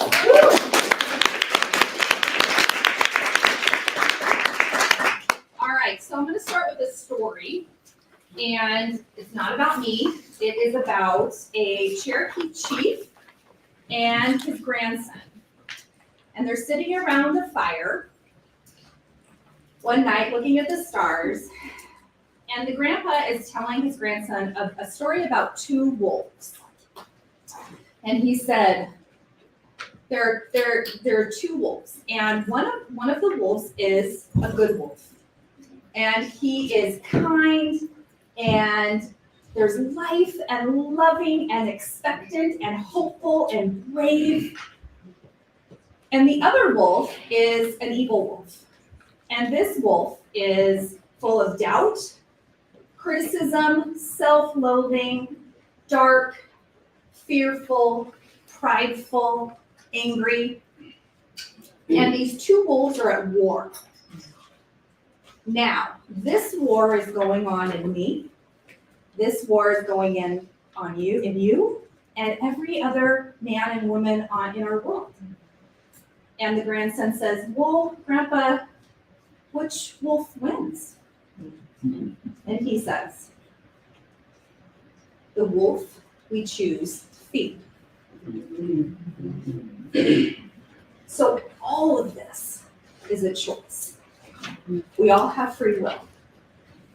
This is a choice to, when we're going through this process, to hold on to that limiting belief, coming from our values into our beliefs, and we have a belief that is holding us back. We're going to identify it. So we get a choice, because sometimes, would you agree that that belief gives you something? Mm-hmm. Right? Mm-hmm. In my life, I got to be the victim. That's a powerful place to stand, isn't it? Mm-hmm. Not really. But here's the thing. Oftentimes, because it's so embedded in us, we don't even know it's there. But we keep getting stuck. And that was what I got to journey through, and what all of you get to journey through when you basically go from like new consultant to senior consultant to red jacket, all the way up. It's a process of sifting out, isn't it? Mm-hmm. So Mary Kay was brilliant. This is not just about a career change, right? Mm-hmm. It's great, and I'm honored to wear the suit and what it means, but my process getting there was what it was about. And so I want you to think about that when you are thinking about, a career change or moving up in your business or becoming a star, any, because it's going to be a process of identifying where you get stuck, that limiting belief, and then you're going to have a roadmap to grow. Can I get an amen? Amen. Right? It's sucks. And it's amazing. Mm-hmm. And the thing is too, Lindsay said it's a process. This isn't a one and done. If you want to grow. I mean, you can stay stuck. And we know people in our lives that stay stuck or they get something out of that limiting belief. But this is not a one and done. It's definitely a process. So I have a book for you. It's called The Power of One More by Ed Milet. Who loves Ed Milet? I don't know if you guys know him. Oh, he's just great. An entrepreneur himself and a great teacher. This is I love this book because it's really simple and a lot of Mary Kay principles are in here. But he talks about the brain. And he talks about the reticular activating system. You guys know this, right? The RAS, okay? But he talks about it he talks about it in terms of the Matrix. Mm-hmm. Have y'all seen the Matrix? Yeah. With Neo, right? Or if you haven't, it's a great one. And he talks about it like we're all in our own matrix based on our values and our beliefs. And we have created, because our brain is wired like this, and our reticular activating system is part of our brain. It's somewhere in there. Does anyone know where it is? Okay, that's okay. It's in there somewhere. And it's going to search for, right, things that support our beliefs. That's what its job is. Okay, so if we think about it, like, wow, that just wow. Okay, so we're living in this matrix, and some of us are walking around and we don't even know we're in the matrix, right? Until we meet Morpheus, You following me? Yep. Yeah, this weird. And we get to choose what pill we're gonna take, right? That's terrible, but you know what I mean. So part of it is we don't know what we don't know. And so today we're gonna kind of unpack that, and we're gonna look at some of those limiting beliefs that might be creating that matrix for us. And the reticular activating system works kind of like this. So Terry, so you were on target for your car and going to be on target for your car this month. And so, and it's, what color of car would you be winning? Right. So it's a white. Silver gray. Silver gray. Silver, okay, so it's a silver Malibu. Okay, so change a couple times. Malibu, okay. So you go on target. Did you, when you were driving, doing errands, whatever, did you spot Malibus when you were out? Yes. Okay. But did you see them before? No. Kind of the same thing like when you are pregnant, right? So you're pregnant and you start seeing everybody that's pregnant. But it was already there, but your reticular activating system now starts to pick up on it because it is important to you. That's the only reason, right? So this can be a good thing or this can be a bad thing, right? So my belief is, I have an example here later, but let's just say I'm not a great booker. My reticular activating system is going to provide evidence for me that I'm not a good booker. So I'm gonna walk into that booking call. Hey girl, you tired? I know, I'm super busy too, so yeah, you probably don't. You know what, it's all good. Yeah, you know what, I gotta go, right? It's like, it's going to create a conversation that you're having with this person that you're not a good booker. So then it's like the self-fulfilling prophecy craziness, right? Yikes, right? So here's the good news. We're gonna figure out what that is.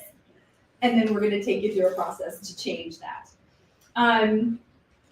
So here's the thing. So first, with this matrix that's already hard at work, we wanna make sure it's working the right way for us, because it can be the other way too, right? So the good wolf, so to speak. So I walk into a conversation and I'm like, I believe that I'm a new consultant and I'm not great at booking. I'm not great at booking. But I haven't done it a lot. I'm not great. So I'm not gonna say to myself, I'm great, I'm a great booker, because my belief is I'm not really that great yet. So sometimes we have to kind of like take a baby step and stair step and say, I'm gonna practice my booking. I'm gonna practice getting good with my booking. I can believe that. Does that make sense? So then, hey girl, whatever that conversation, but would you agree that that might be a better conversation, or you might have a better result with that belief, because my brain is going to then go into gear. Do you see what I'm saying? So sometimes, because I've heard in Mary Kay, and maybe this works sometimes, for me it did not. I'm a great booker, I'm a great booker, I'm a great booker, I'm a great booker. Yes, it's good for excitement, but my brain is still gonna be like, nope. Yeah, right? So sometimes, so I just wanted to tell you that, because that is something that we hear, and it maybe it's not working for you. Maybe you need to baby step it, right? And I'm great at practicing this. And so with that, so the first thing is making sure this is working right for you is we must be intentional to evaluate the quality of our beliefs, which we will get to. And second, we repeat. And we do it over and over again. That's the beauty of Mary Kay. So Lindsay said,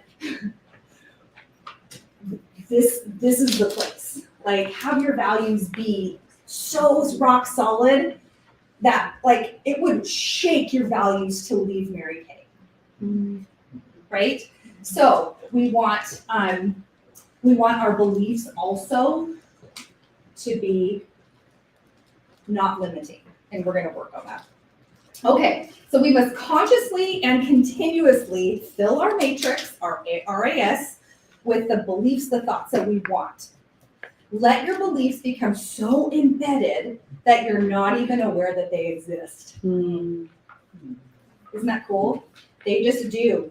And your matrix becomes your biggest ally. Your biggest ally. Opportunities arise. They were always there, you just couldn't see them. Change what you see, and what you see will change. Change what you see, and what you see will change.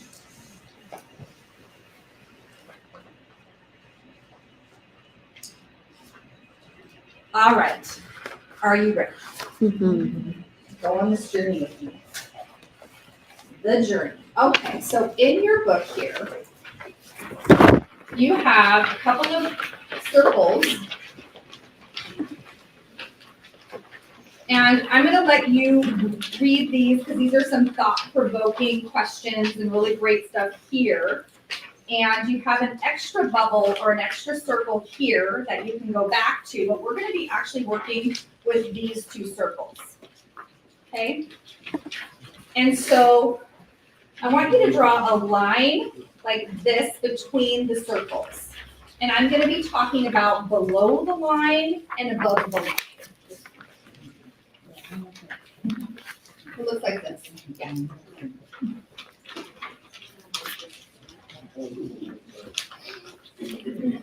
So you can fill in your values later, but we're going to be working with the beliefs here. And we're going to start with below the line here. We're going to be starting with a false belief.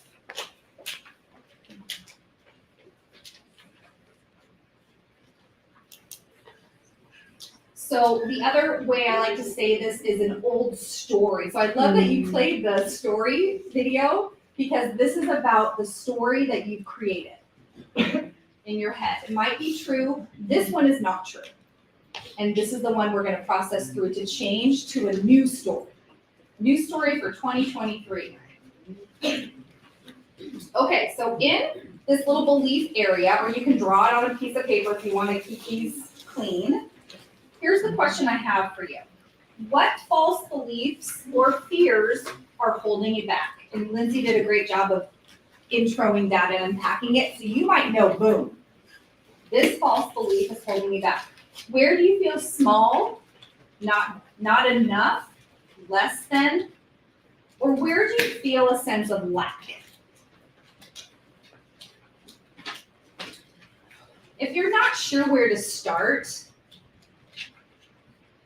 you could also look at what would I do or be if you knew you couldn't fail? Or if there was an ensured victory that you would be successful. And what feelings, what thoughts, what beliefs come up when you think about that? And it could be really subtle.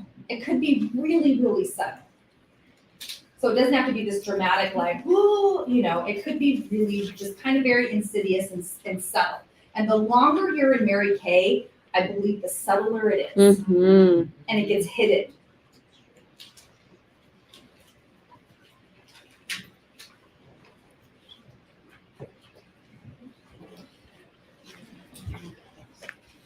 So when you have that belief, does everybody have that belief? So if you have that belief, could you raise your hand? Okay. You need some more time? So do y'all have a limiting belief or something we can work with? Something, yeah. So I want you to write down. I've got a lot of them. You can hand them out, Michelle. So for my example, I'll just give you an example. One of my goals has been to earn a top director trip for probably 20 years.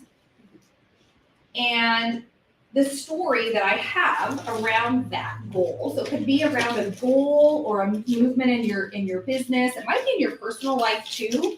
In your personal life and Mary Kay life kind of do this. Have you noticed that? Okay. So maybe it's about something like, I don't know, health or whatever.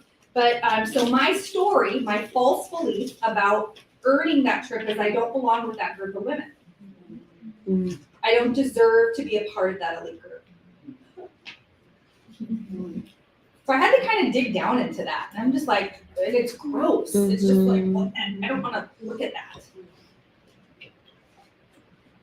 So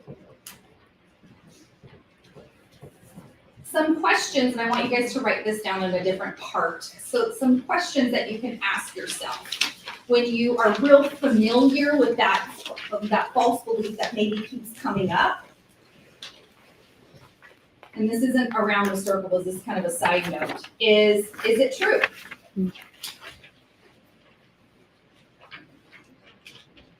Number 2, is it really true? You gotta dig down a little bit. Number 3, how do I know it's true?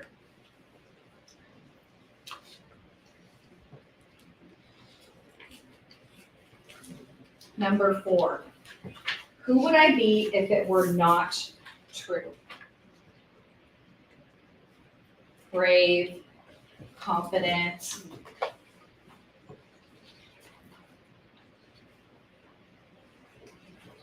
And number 5 is who would I be without this belief or story? Mm-hmm. Who would I be if it were not true? That one was 5. 5 is who would I be without this belief or story?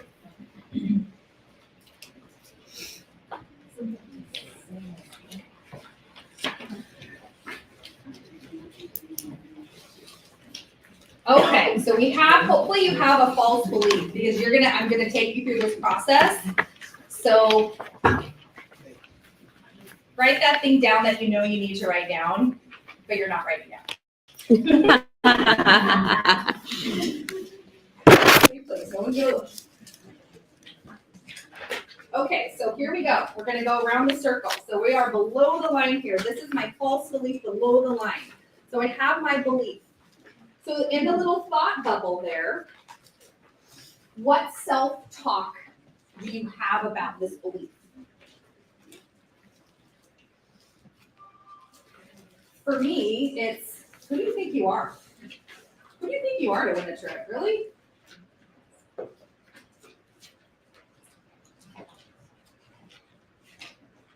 Like, what goes on in your mind? What are those comments you say to yourself? Do we put that in the bubble? Put it in the little thought bubble here. Yeah.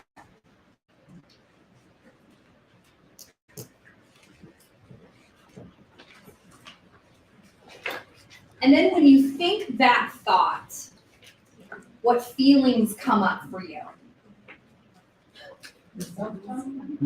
So when I'm saying, who do you think you are? What feelings come up for me are shame. I feel small. I feel scattered, unclear, numb.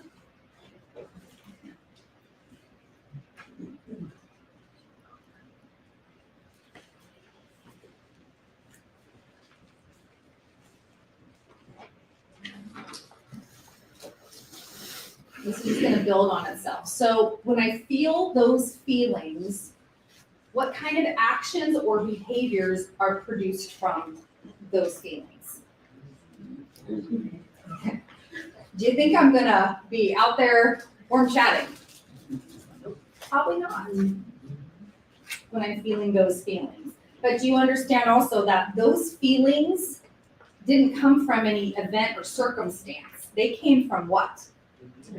My thoughts, which came from my limiting belief, right? So I can't blame it. Oh, I just don't feel, I feel small today. Well, I get to choose. to change that or not. But it's not because something happened, right? Sometimes we get that mixed up. Something happened because, okay. All right, so from those actions, so the actions produced that from this feeling for me is I isolate. I avoid asking for help. I revert to what's easy. Anybody? I take on tasks in other realms. Where can I get a win? Somewhere else.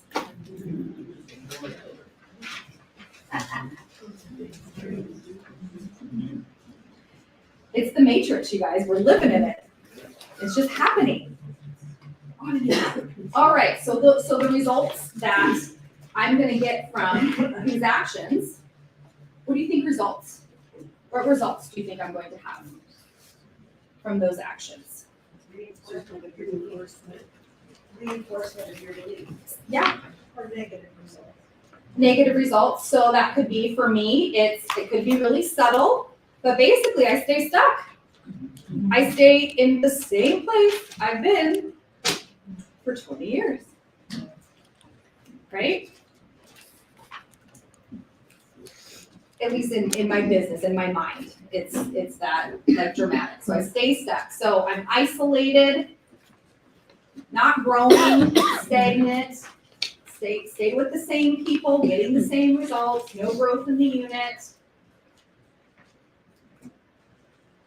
So what is it for you? What results are coming from that limiting belief?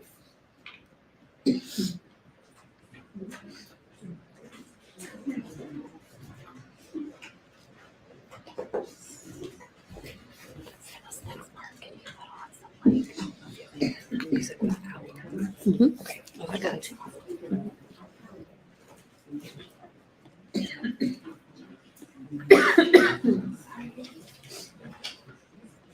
Okay.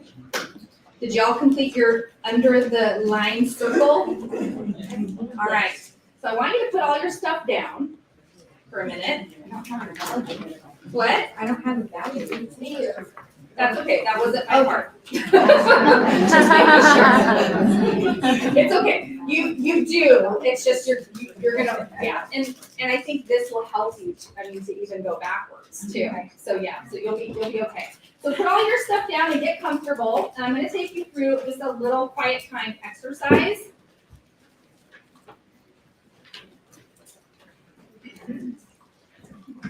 So just feel your feet on the floor and take a deep breath. Close your eyes. This is our opportunity to reframe.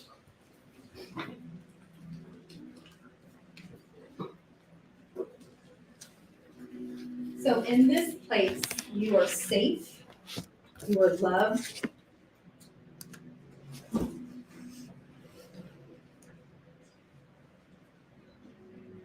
I want you to imagine you were looking at yourself as a little girl.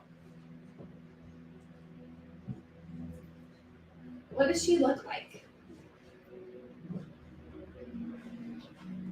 Is she smiling? Is she laughing?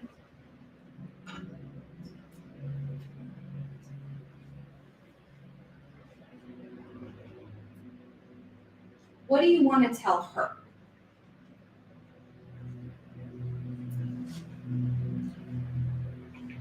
Do you want to tell her how terrible she is? Or do you want to tell her how amazing she is? And God made her for a reason. Do you want to tell her anything's possible for her? That she's beautiful? Who do you say she is?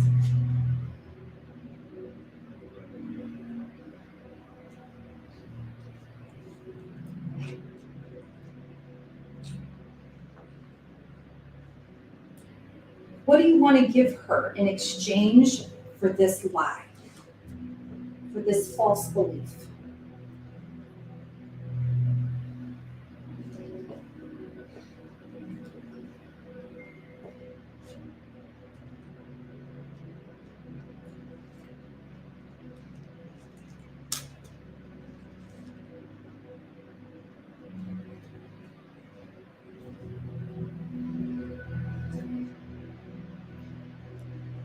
Now turning your attention to God. God, what do you want from me? Who do you say I am?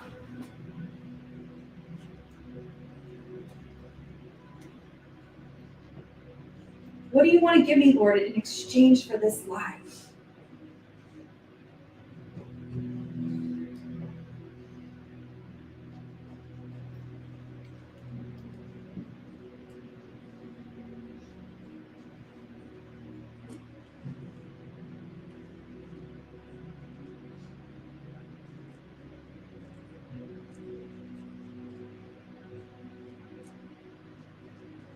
What thought do you want to give me in exchange?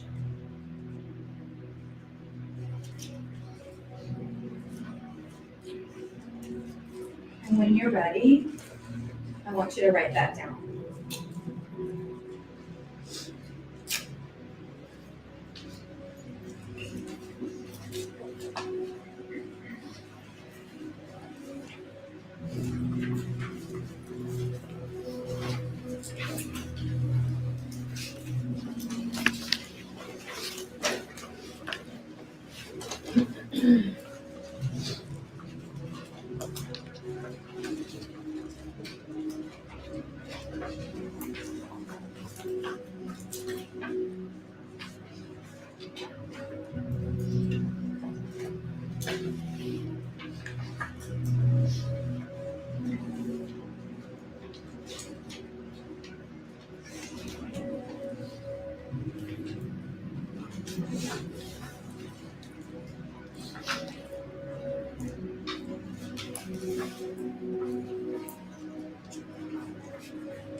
So now from this place, from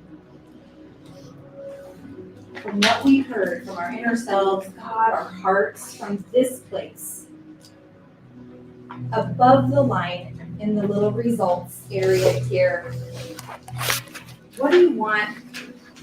What results do you want from this new story that you were just told? What results do you want?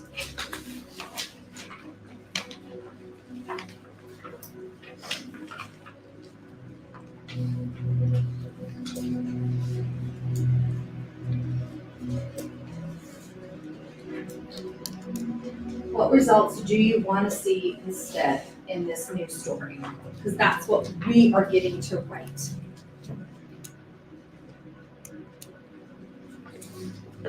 From an innermost place of who you be, who you are, who God says you are.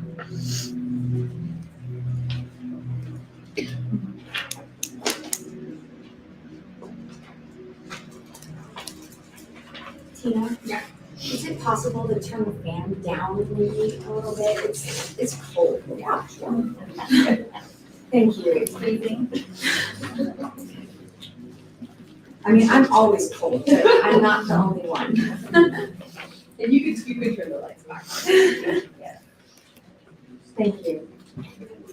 So from my story, the result that I saw when I did this exercise with my coach was I wanted a fresh, vibrant business where I could reach out to anyone and feel worthy of their time because of who I am.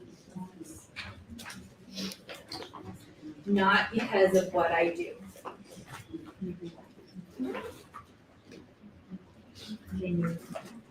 Me? Like that? Oh, what you just. Oh, sure. The result I wanted was to see was a fresh, vibrant business where I could reach out to anyone and feel worthy of their time because of who I am.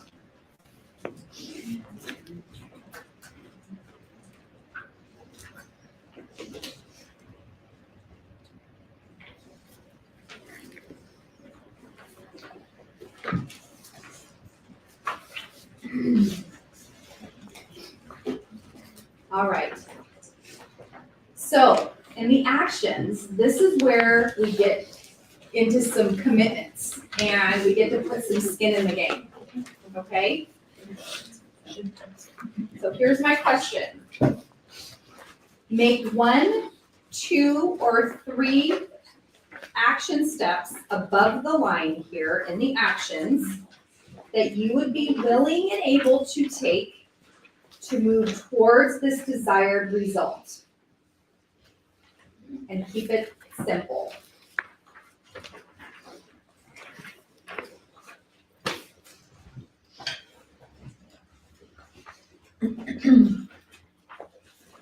Willing and able. So it might just be a very small step. Don't make it mean anything. Don't make it wrong. What are you willing and able to do right now?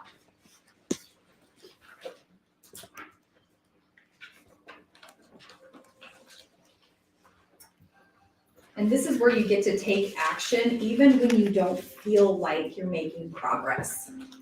Or it's this big thing, right? But you are. Because you're coming from a different place. Does that make sense?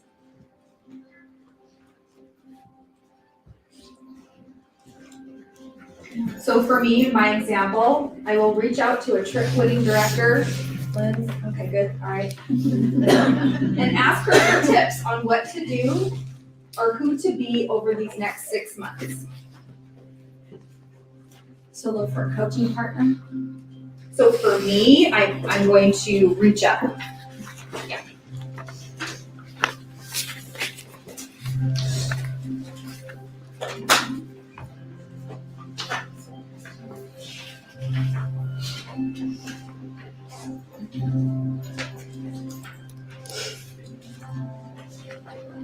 One, 2, or 3 action steps.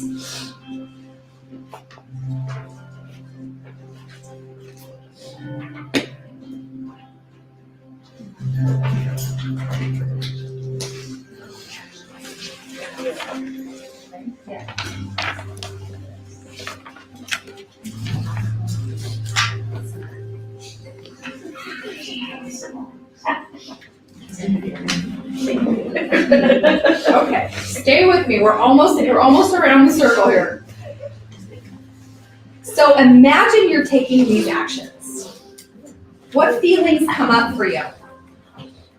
And that's in the feelings, thought feelings part, but put it in the box. What feelings come up for you? Empowered, committed, hopeful, anticipation, expectant, powerful.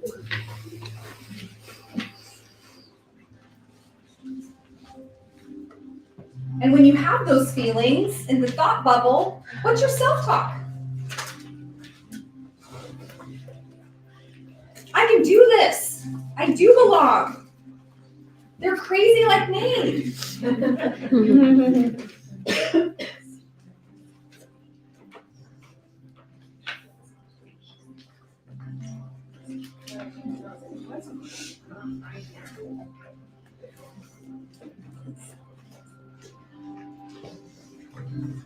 So now you get to write your new story or your new belief coming out of your limiting belief. That is the truth. So that's going to be your new belief in that box. And it may not be opposite from your limiting belief. I want to just caution you about that, or your old story. It might be something new. Especially when you sit and do the meditation, it might be something that you, a download that you got, right? That might be your new story. For me, what I got was, I am worthy to receive all the blessings you have for me, Lord. I am worthy of blessing. That's my new story. It's not, I'm going to win a trip. It's however the Lord wants to bless me, but I got to be open to it, right? So whatever that new story is, that's going to empower you.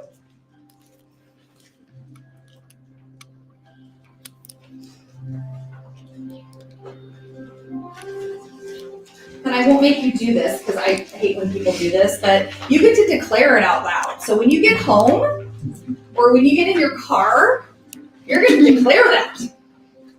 And you're going to speak it out. Because you just created that new story from an innermost part of you, and you're also saying no to the limiting belief too, and that old story is what you're doing. You're making a switch.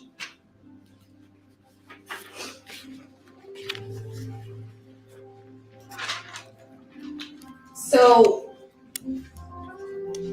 this is so the switch also is something that's going to remind you of the truth that keeps you above the line.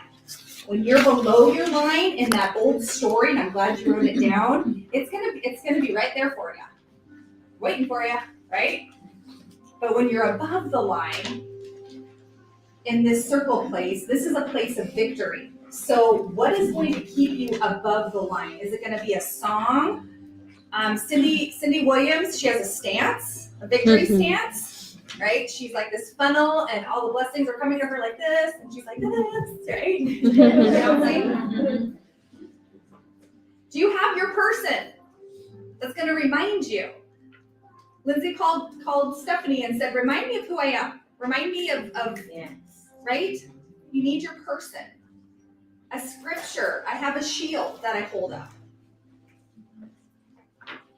It needs to be personal, and it needs to be powerful enough to get you above the line, to make that switch. It might be sitting quiet with yourself and talking to your little person. Doing that little girl work. That's a great thing to do. Thanks for going there with me, because that's sometimes a scary place to go, and you all hopefully did some way, shape, or form, so thank you. And the last thing, at any moment, you might encounter a giant, something that triggers you, where you go right back into your old story or below the line, right? Giants don't exist. So this is a process, right, of going up and down, up and below the line. But you have a process that you can go through now. And this is, that coaching that I got was, a good $500. So there you and why I'm telling you that is, no, seriously, I'm telling you that because I want you to use it. It's a really powerful tool if you choose to use it, right? So, and you can do this process whenever you feel stuck or fuzzy.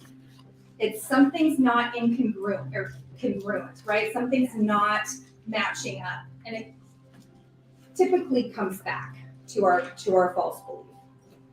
And now you have a tool that will help you get unstuck and stay above the line. Thank you guys for going through that with me. I hope that was helpful for you. So good. Yes.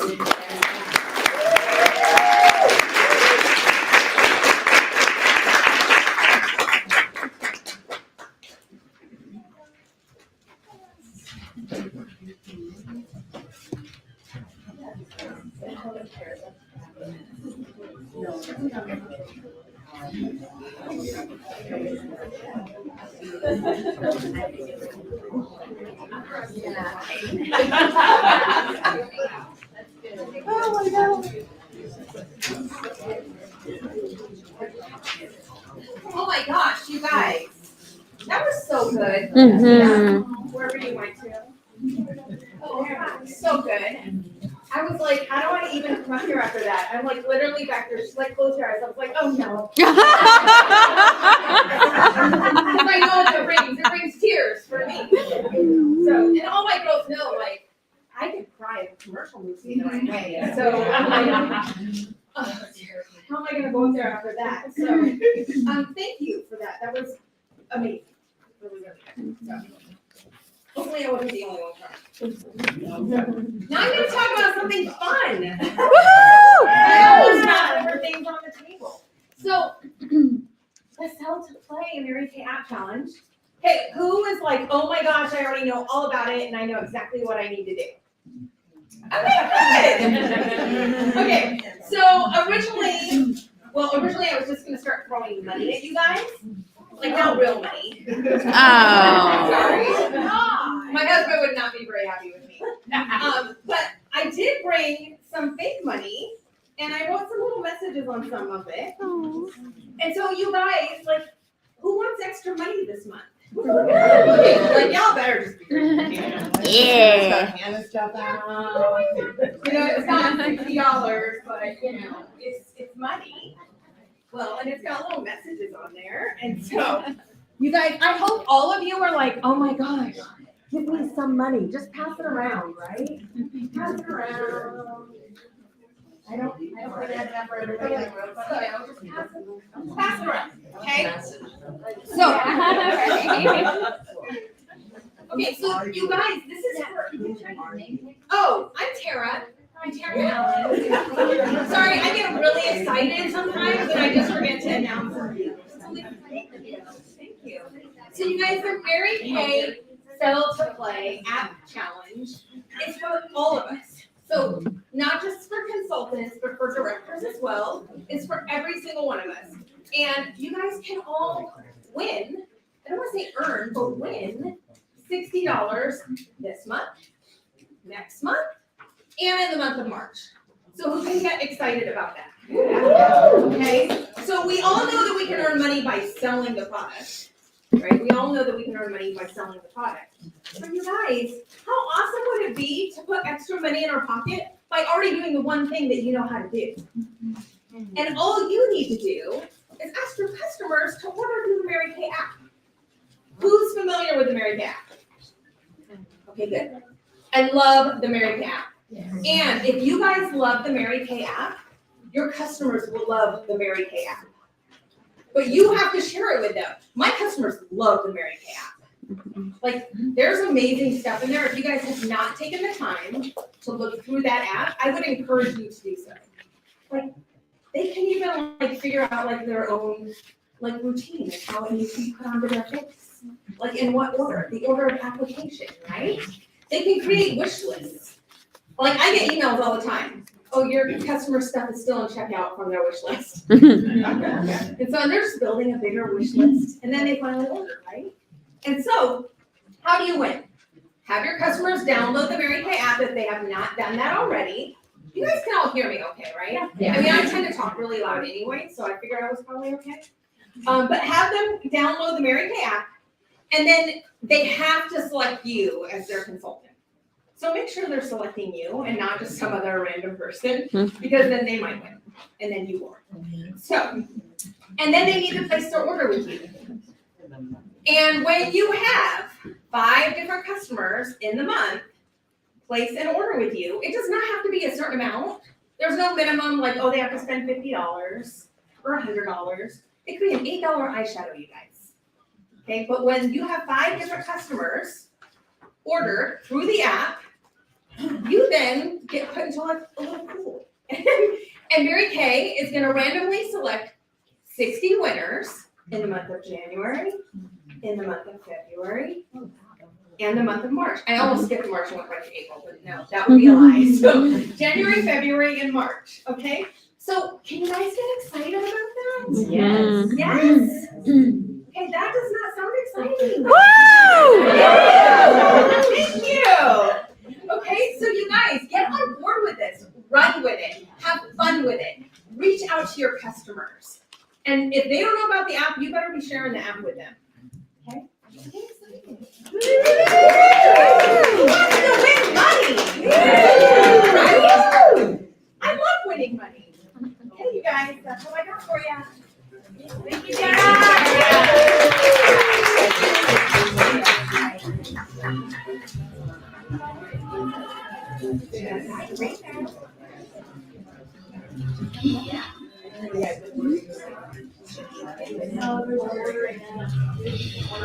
Your side gig is you're a DJ.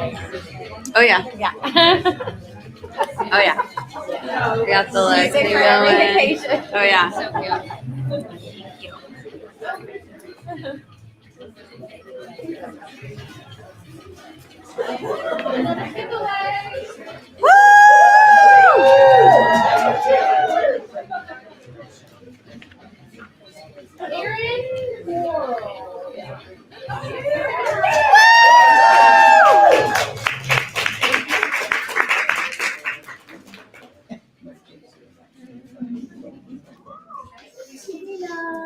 Tina over there? Yeah. Tina Rowe?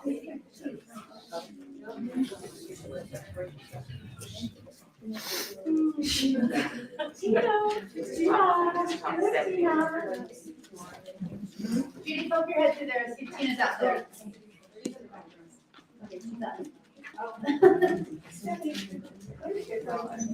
Yeah, okay. Does anybody here have like a lighter or match? I do. Oh, that's so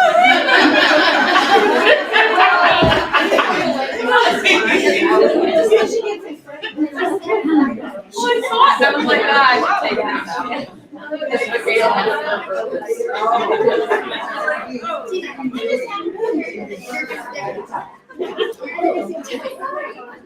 Oh my gosh. Oh, bless your heart.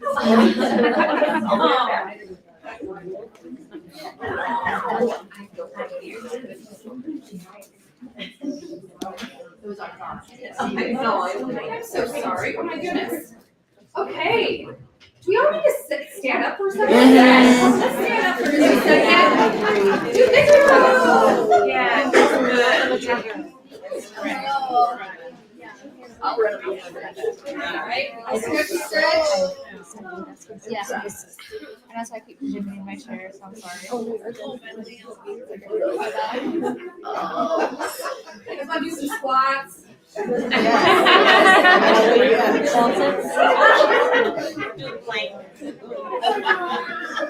right, who's got something that they're gonna take home so far? Okay. Are you so happy that you're here? Okay, great.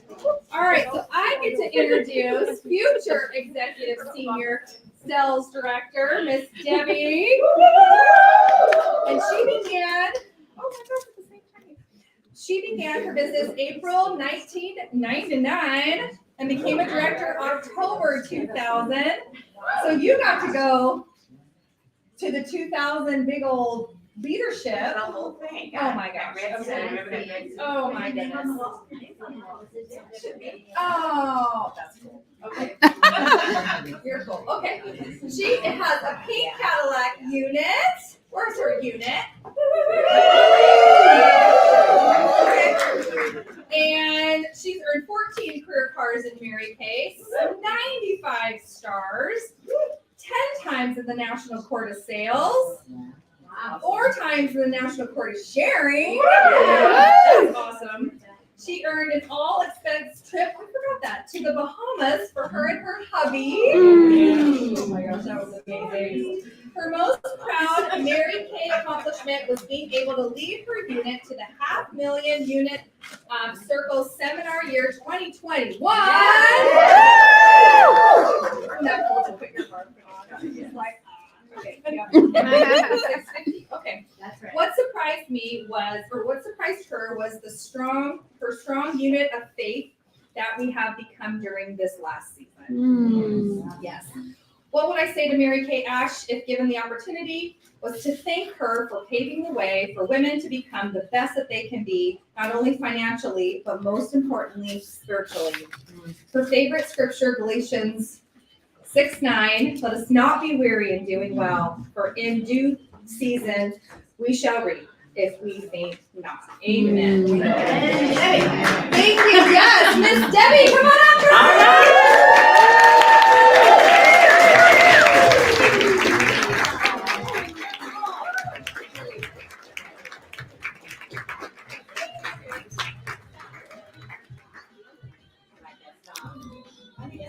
Can y'all hear me okay? Yeah. Okay, well, I am so excited about this training. My goodness, Lindsay and Tina. Values and beliefs. Your values and beliefs. Now we're going to talk about what we just felt a little moment ago. I saw the tissues going here and there. The emotions. How many of you all have some emotions going on right now? Oh, yeah. Are they good emotions?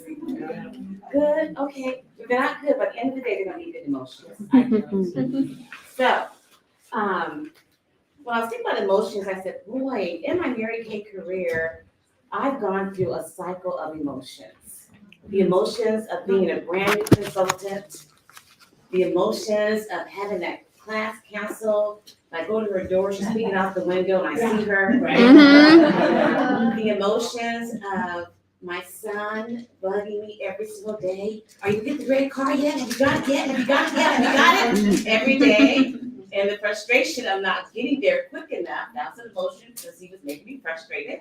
I get up behind to work and get it done. The emotion of becoming a sales director. When I was in the last month, I was working at Warehouser. By the way, my past experience is that I worked Warehouser for 30 years. And I started Mary Kay in 1999, and I just stopped working in 2017. So as a sales director from 2000 to 2017, I had a great unit, had car every 2 years. So I did it all. So time management was great. So the emotion of when I stopped working and did this full time was an emotion for me because I don't do it in my spare time. Do you see what I'm saying? I had some spare time. So I found myself sitting around just eating and eating. And you guys, I love to eat. So, just feed me. Okay, I love to eat. But I found that I had to get my time management that I had when I was working, have that same exact mindset. So my emotions would be level because they were just wavering. I knew what I needed to do. So now the emotion of moving up to national sales director. See, every single level in Mary Kay, you're gonna have an emotion. Whether they're gonna be happy emotions, frustrated, disgust, angry. Have you all been through all that? We want to just kick that, what was a pink bag back then? Now it's black. So you just want to, or kick your computer because no one's on the virtual call. Hello. Okay. So you go through all these emotions. What I want to do is break down the definition of emotions, okay? And so you have in your book, you all have it on page, there's no page, but go to the emotions, you see my face. Okay, so I'm gonna break it down for you of what these things mean. So first of all, tell me what you would do.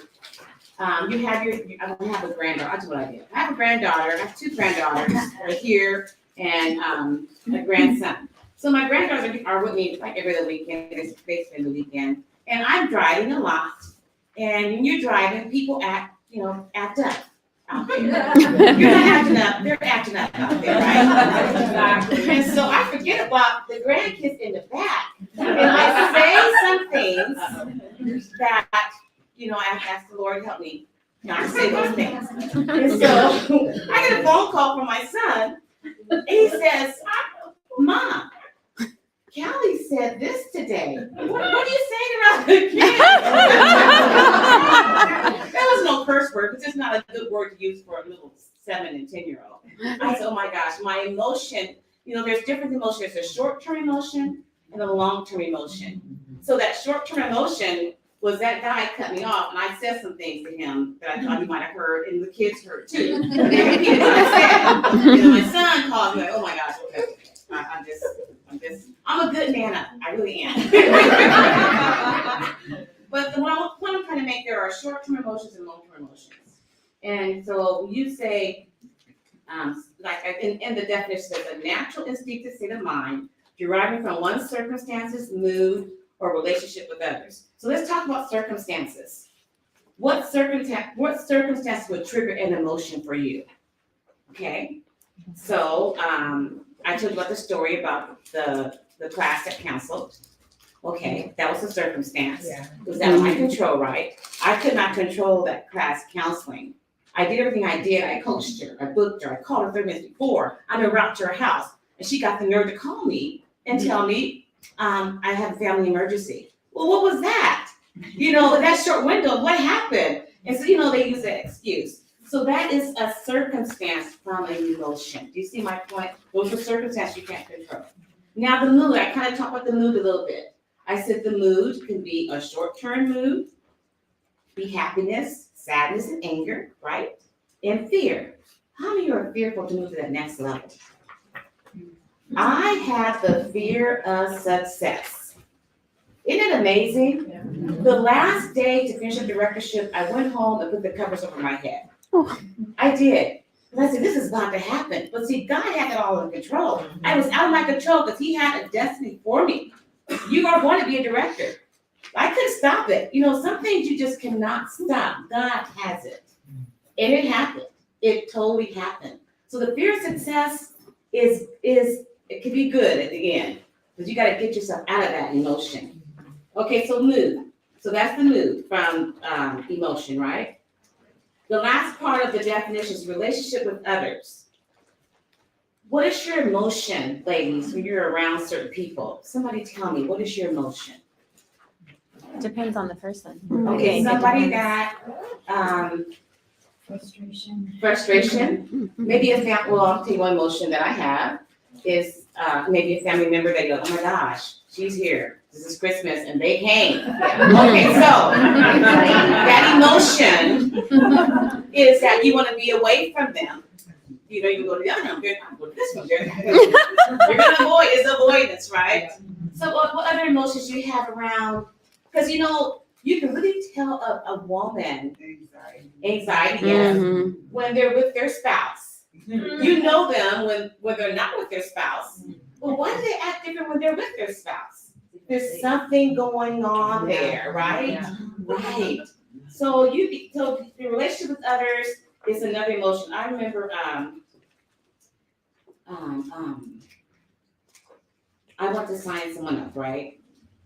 And I couldn't understand why these people aren't signing up with me. I was very fresh in Mary Kay, and I was a great seller. I would sell like $1,000 a week all the time.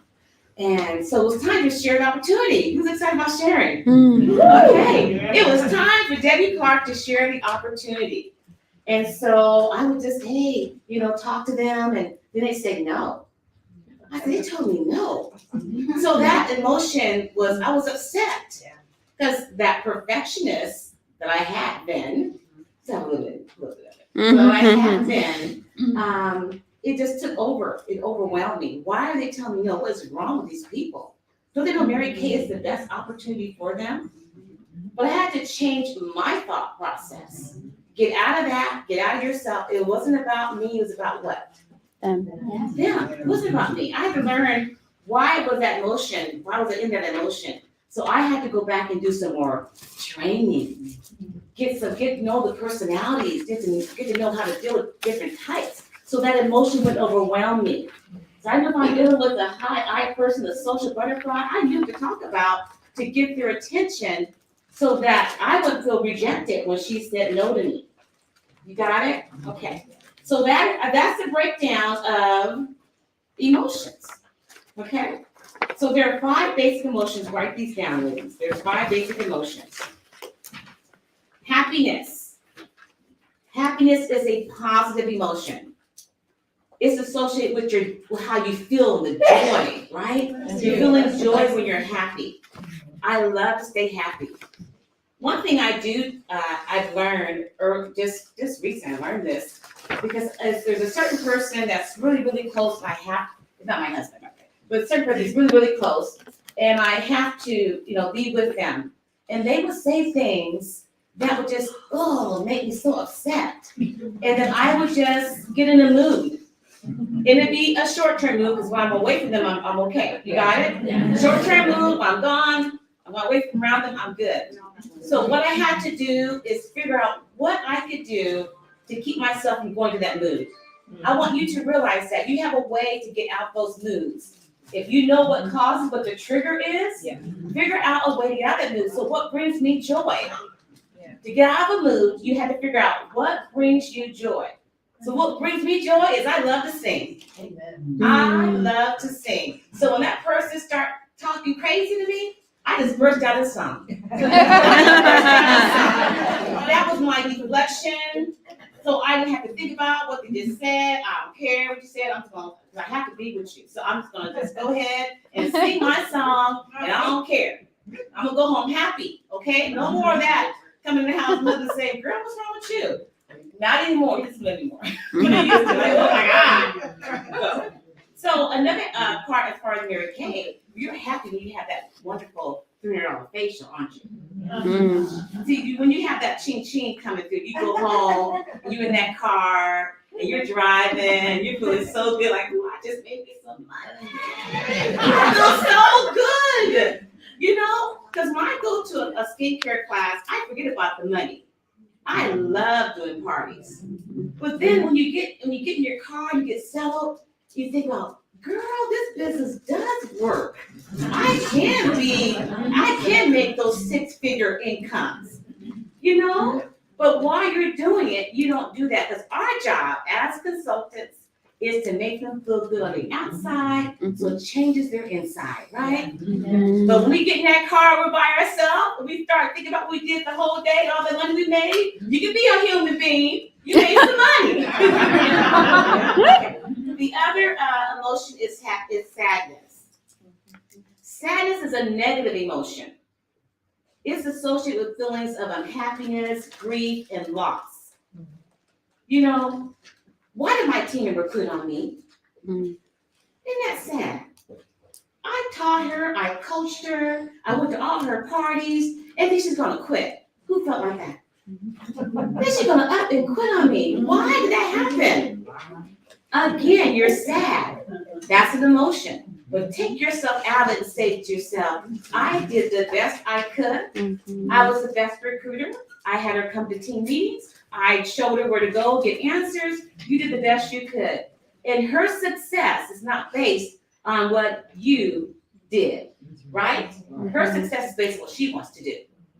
That's how you look at it. So that's the sadness, you know. Another emotion is anger. Anger is a negative emotion, right? So you're feeling really irritated and frustrated. I don't like to get angry. It takes me out of my comfort zone of being who I really uniquely am made to be. I'm not made to be like that angry person all the time. You're been around people that are always mad about something. Gosh, what is wrong with you today? Just get over it. Every day I see you like this, what is wrong? You know? Now, we have people in your unit like that on your team. You're not a doctor or a specialist. You're going to direct them to that. Okay, don't get caught up in that, because they will call you every day, all night, all times. You don't want that. People do need special attention. It's okay to get that counseling you need, because we all need counseling, right, ladies? I'm telling you. So when they get to that point, direct them to a specialist. You're not. Another emotion that we all go through is fear. Fear is a negative emotion. Did you know that? Even though I told you I went under the cover because I knew the directorship was coming, that was really a negative emotion. I was afraid to jump over that success. I was afraid. I said, oh my gosh, what's going to happen when I become a director? What do I have to do? You know, what happens when people start quitting? You know, where's the money going to come from? All those things are going through my mind. But fear is a negative emotion, and it makes you feel nervous and on edge. You ever been on an airplane? Somebody next to you was just, oh. And I had a person just kept doing this, and I just touched them on their shoulder. I said, it's going to be okay. You're going to be okay. They're so afraid of flying. And I was afraid of flying, but I had to help them. Because they were making me worse. So anyway, so fear, you know, this is one thing. I want to be a director, but what if I'm not successful? That's fear. Maybe this isn't for me. Mary Kay isn't for me. Have you heard that before? When they have their first debut and nobody shows up, right? They'll come back to you and say, maybe it isn't for me. You know, they're feeling like they're feeling like this doesn't work. I'm afraid to do this if I can't get people to come to a party. How am I going to make money? You have to have the resources for them, tell them what to do. So selling is really fear of failure is what they're thinking. You must work on yourself. If you're feeling that way, work on yourself, because you can do this.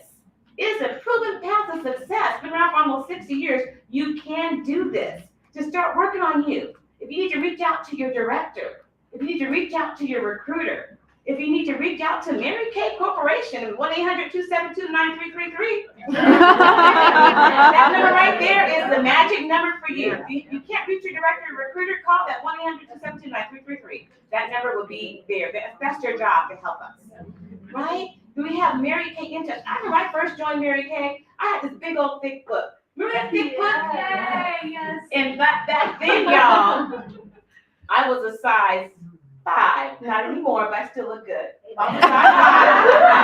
I used to be in the gym, I'd be on the treadmill, the lifting board, and I would have that big book. I would every day learn something new about the business. Every day, I'm challenging you all. Go to InTouch. It's a wealth of knowledge out there. Have you all been to the video lounge out there? Yes. Oh my gosh, go there every day. There's so much to learn. You can even send, if a customer wants to do a smoky eye, there's shareables out there. Send it to them. There's so much out there. The marketing is set up for us that we have no way but to be successful in this company. But you have to do the due diligence, right? We just can't keep handing it to you. You gotta learn on your own. Who agrees with me on that? Yes. Learn on your own. So, that's the fear. Get over your fear. Work on you. Then the last one I'll talk about is disgust. That's just a word. Just disgust. That's a negative emotion. Okay, so I'm gonna tell you what I know that some of you got disgust about. A lot of you have gone through this. You know, okay, you join Mary Kay. Your director says, okay, let's get some sample packs together of the look and a skincare. We're gonna go out and meet some people, right? Yeah, you know where I'm going with this, right? We're gonna go out and meet some people. Let's call that warm chatting. Okay. So the first person you come up to, oh, I would love to give you a free facial. I don't want anything from you. Okay, wouldn't that be disgusting? Yeah. Like, okay, I'm gonna give another try, Deb. One more try. I just got my feelings hurt. I'm in my feelings right now. I don't want to do this no more. So you go to the next person. Oh, Mary Kay Consult, I would love to give you a free facial. Mary Kay wrote me out. Okay, when you say you're brand new, your recruiter should be there to help you. You say, okay, I'm so sorry. How about some glamour? Oh, I don't wear glamour. Everything's a no. So you get disgusted with trying warm chattering, but you are not the top 2%. You gotta stay in the game, y'all. Yeah. You gotta stay in the game. It's going to work. I challenge all of you. I gave my unit this challenge. I challenge all of you, go out there and get those no's. Go out, we got the 60th. I mean, all the different contests are out there right now. The 6 most important things. Who's doing the 6 most important things? Yeah. Oh, come on now. I'll just need some more hands. You don't know what it is? Okay, go to InTouch. I want you all to do it. Get your business off to a great start. You get all these emotions that you're feeling of not being successful or not going to the next level, of not earning that cash. So I want you all to earn money in your pocket, not just to keep ordering. You all understand what I'm saying? Mhm. I want you to make a profit, but you got to get past your fears. If you want to make $1,200 a month, what do you need to do a week? How much? 600. 600. And how many parties is that? Maybe 1 or 2 parties. Can you do 2 parties a week for what, 3 hours? You have that $600 profit in your pocket and $600 to reinvest and become a what? Start consulting. Come on, start consulting. So when you get disgusted about warm chatter, remember what your value are, what Lindsay talked about. You know, what do you value about being a Mary Kay consultant?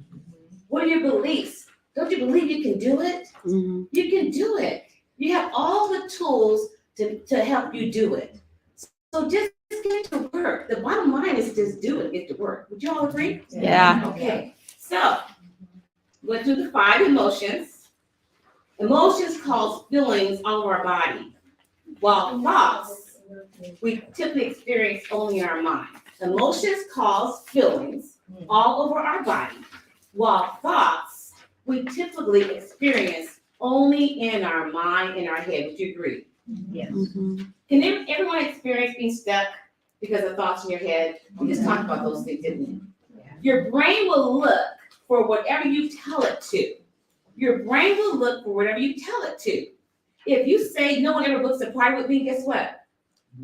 You're not gonna have no parties. If you say no one is going to be on my team, you're not gonna have a team. You know, you're playing out what's gonna happen. It's like watch yourself on a television. You're playing it out. You see yourself going to a party, nobody's there.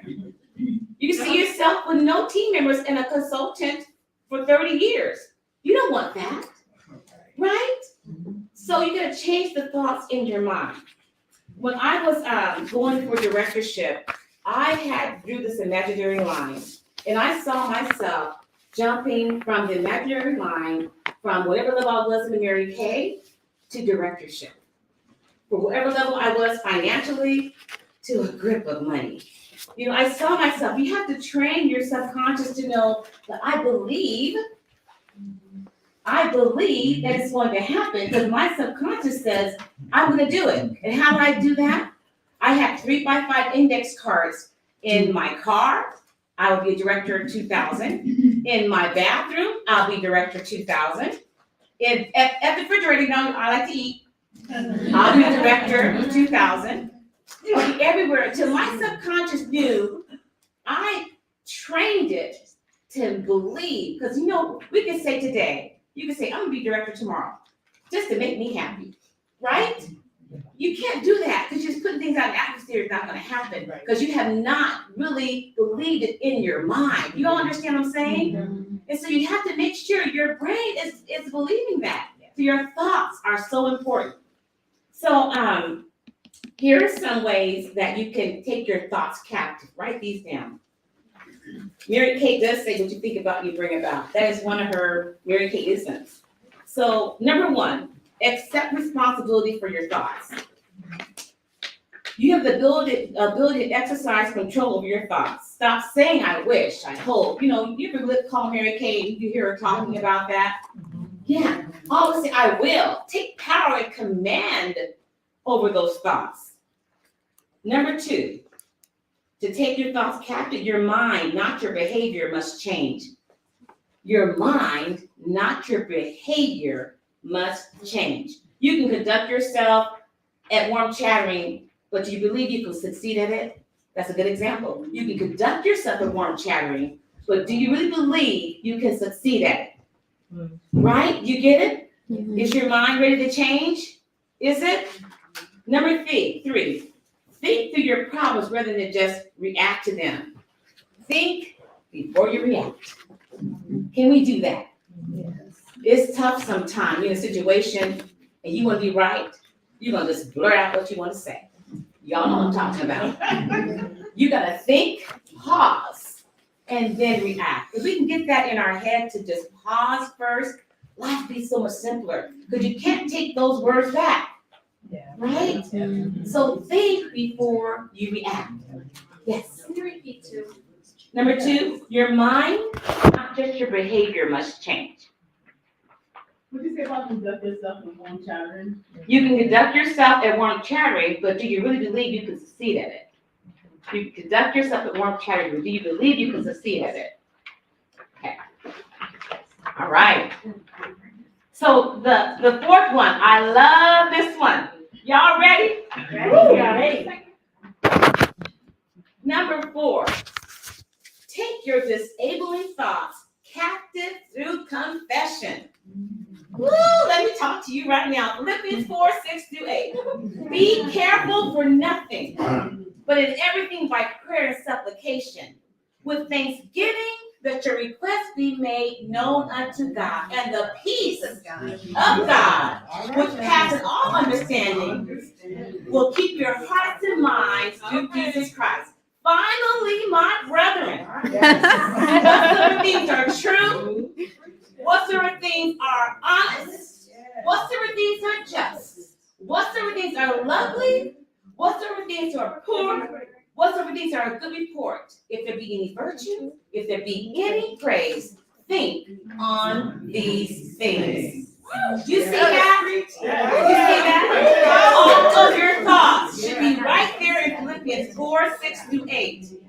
This scripture got me through I was down to 100 pounds. I was so sick. So sick. I was going through all kinds of things in my life. It just hit me all the time, like whoosh. And I couldn't control it. Praying for me on the altar and everything. But that scripture, I would get in the middle of the night and start speaking that out loud. I want you guys to start speaking these positive things out loud. Don't just think in your head. You think it out loud. That way you feel it. I start reading that scripture over and over again. I got healed doing that. I have to speak it out loud because Satan's trying to take me out of here, but it was not happening. It was not happening. So when negative things are letting in your life to stop your growth, what negative things are letting you in your life? What negative things are stopping your growth? I want to say. What negative things are stopping your growth? Write them down. I want you to write like 2 things that are stopping your growth right now. If you want to share it, go ahead. Anybody have anything that's stopping their growth right now? Let's blurt it out. Fear. Fear. What else? Doubt. Doubt. Time Yes. Time management. Determination. Determination. It's stopping your growth. You want to be determined, right? Okay, gotcha. What else? Anxiety. Anxiety. Yes, that's a good scripture for you. Be anxious for nothing. Okay, number 5, choose to focus your thoughts on the right things. You ever get caught up in your mind and it's going like 24 miles an hour? Anybody been that way? Where you just, when you go to the refrigerator, you're like, why am I in this refrigerator? I came to this refrigerator for something, and now I gotta go back to the room to figure out what I came to the refrigerator for. You know, because your mind is going 24 miles an hour, right? So you got stuff all in your head, and the thoughts just going everywhere. Second, Can you say number 4 again? Yeah. Number 4. Oh, I missed. Oh, take your disabling thoughts captive through confession. Captive, yeah. Okay, y'all, I gotta give you another phenomenal scripture. When you're in that mode where you're just going 24 miles an hour, your thoughts are going everywhere. You know, in your Mary Kay business, you have a family. You may be married or single. You have financial responsibilities. You have parents. You have children. You have a job. And so, you know, they say if we wrote things down, it's a lot that we have to do every day. And so your thoughts are going everywhere. So you're trying to keep your thoughts captive. You want to take your thoughts captive. So 2 Corinthians 10:5, it says, casting down imaginations and every high thing that exalted itself against the knowledge of God, and bringing into captivity every thought to the obedience of Christ. You gotta bring those thoughts to the obedience of Christ. You know, and then you're having that peace. Because I don't like to be in this, I'm just on edge, I'm nervous, my blood pressure's up, because there's so many things that are going on. As a consultant, as a director, we need to write down the 6 most important things. We need to write down the personal and the business. And be task driven so you won't have your thoughts all over the place and you won't get like that. Okay? Yes. Do you all believe all that's possible? Yes. Okay. Number 5, choose to focus your thoughts on the right things. On the right things, yes. Not the refrigerator. I said one thing. I said one thing. Okay, so in your book, really quick, because you all are hungry, everybody wants to eat something? Yeah. Okay, food is coming. There's this page right here, it's the emotional will. Emotional is a will. And I'm gonna just touch on a few of these things, not all of them, okay? So this will talk about the things I can't control and the things I can control, right? And you know, you can make yourself sick by being a controlling person. You really, and you get mad and you can't control things that you really shouldn't be controlling anyway, right? And so I had to learn that, learn that. So it's something you have to learn if you're used to being in control of everything. You're gonna make yourself sick. You're gonna why you're sick. Why are things happening? You're trying to control everything. Learn to delegate. Write that down in big letters. Delegate. Delegate. Okay. So I want to talk about this one point. I'm looking on the outside the will. How can I control other people? How other people think of me? How can I control what other people think of me? You can't really control what other people think, say, or do. The main thing you can do is just work on yourself to become a calmer, saner person. Work on yourself to become a calmer, saner person. What other people think of me is none of my business. I don't care. You just get that mindset, I just don't care. This is what God put me to be. I'm unique. I'm uniquely Debbie Clark. That's who I am. And you don't care what people think of you. They have to accept you now. You don't be friends with everyone, so just accept that. It's okay. The whole world people want to be your friend. You got it? Okay. You can't control how others feel about you. You can't control how I think. It's how I treat others, how you show up in your relationships, and how you see yourself. You see that? You can't control how others feel about you, but what you can do, you can control how you speak to treat others and how you show up in your relationships and how you see yourself. You see how you control? Okay. Another thing I love this one to mention. You can't control the beliefs, perceptions of others. You can't control the beliefs, perceptions of others. You can control, though, how I set boundaries with others and how you engage about different opinions, feelings, and beliefs. How do you set boundaries? Give me some ideas of how you set boundaries when you're in business. No. It's a word. Who better before you say no? Just say no. If I say something else. Yeah. No, it's fine. I love it. Anybody else want to go? Power. Say it again. Power. Yeah. Yes. It's your power. Yeah. That's it. You can't get everything that one thing happen in the future. Who's afraid of the future? You can't control the future. You can't control the future. You don't have the next 10 minutes. But you can control how you spend yourself. How you spend yourself. I know. You can't control how you use yourself. Okay. Yes. Now, you can't control the outcome you do. You can't control the outcome anything you do. But you can control what your efforts. You did the best you could. You did the best part you could. You did the best that you could. So you control your efforts. So what I want you to do is go to the other page right here.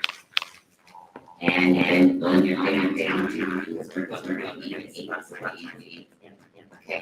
On your down, I want you to look at right here. This is so good. And I'm talking green, maybe pause. And say things you have words just so this week, just put that with our and be now. I talk about us doing, write down our tasks, it's most important things, do the things that you don't want to delegate is so crucial. Yes, secure. Work on yourself. You can credit the things that you know do, because all of you know skill sets in here. Everyone you know skill sets and it's awesome. It's just very awesome. Take this with everyone. This first and so I'm going to end class. I love you all.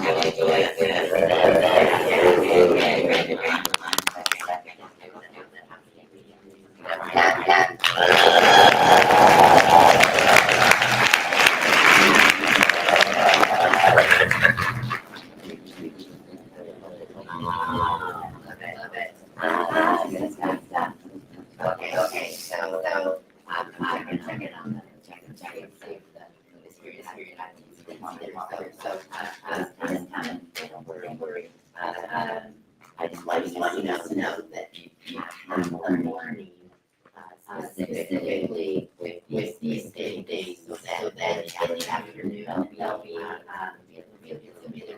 every time I look at my life. 7 maybe. So this was gonna look so lunch where you can there. there, anyways, we're gonna do that again.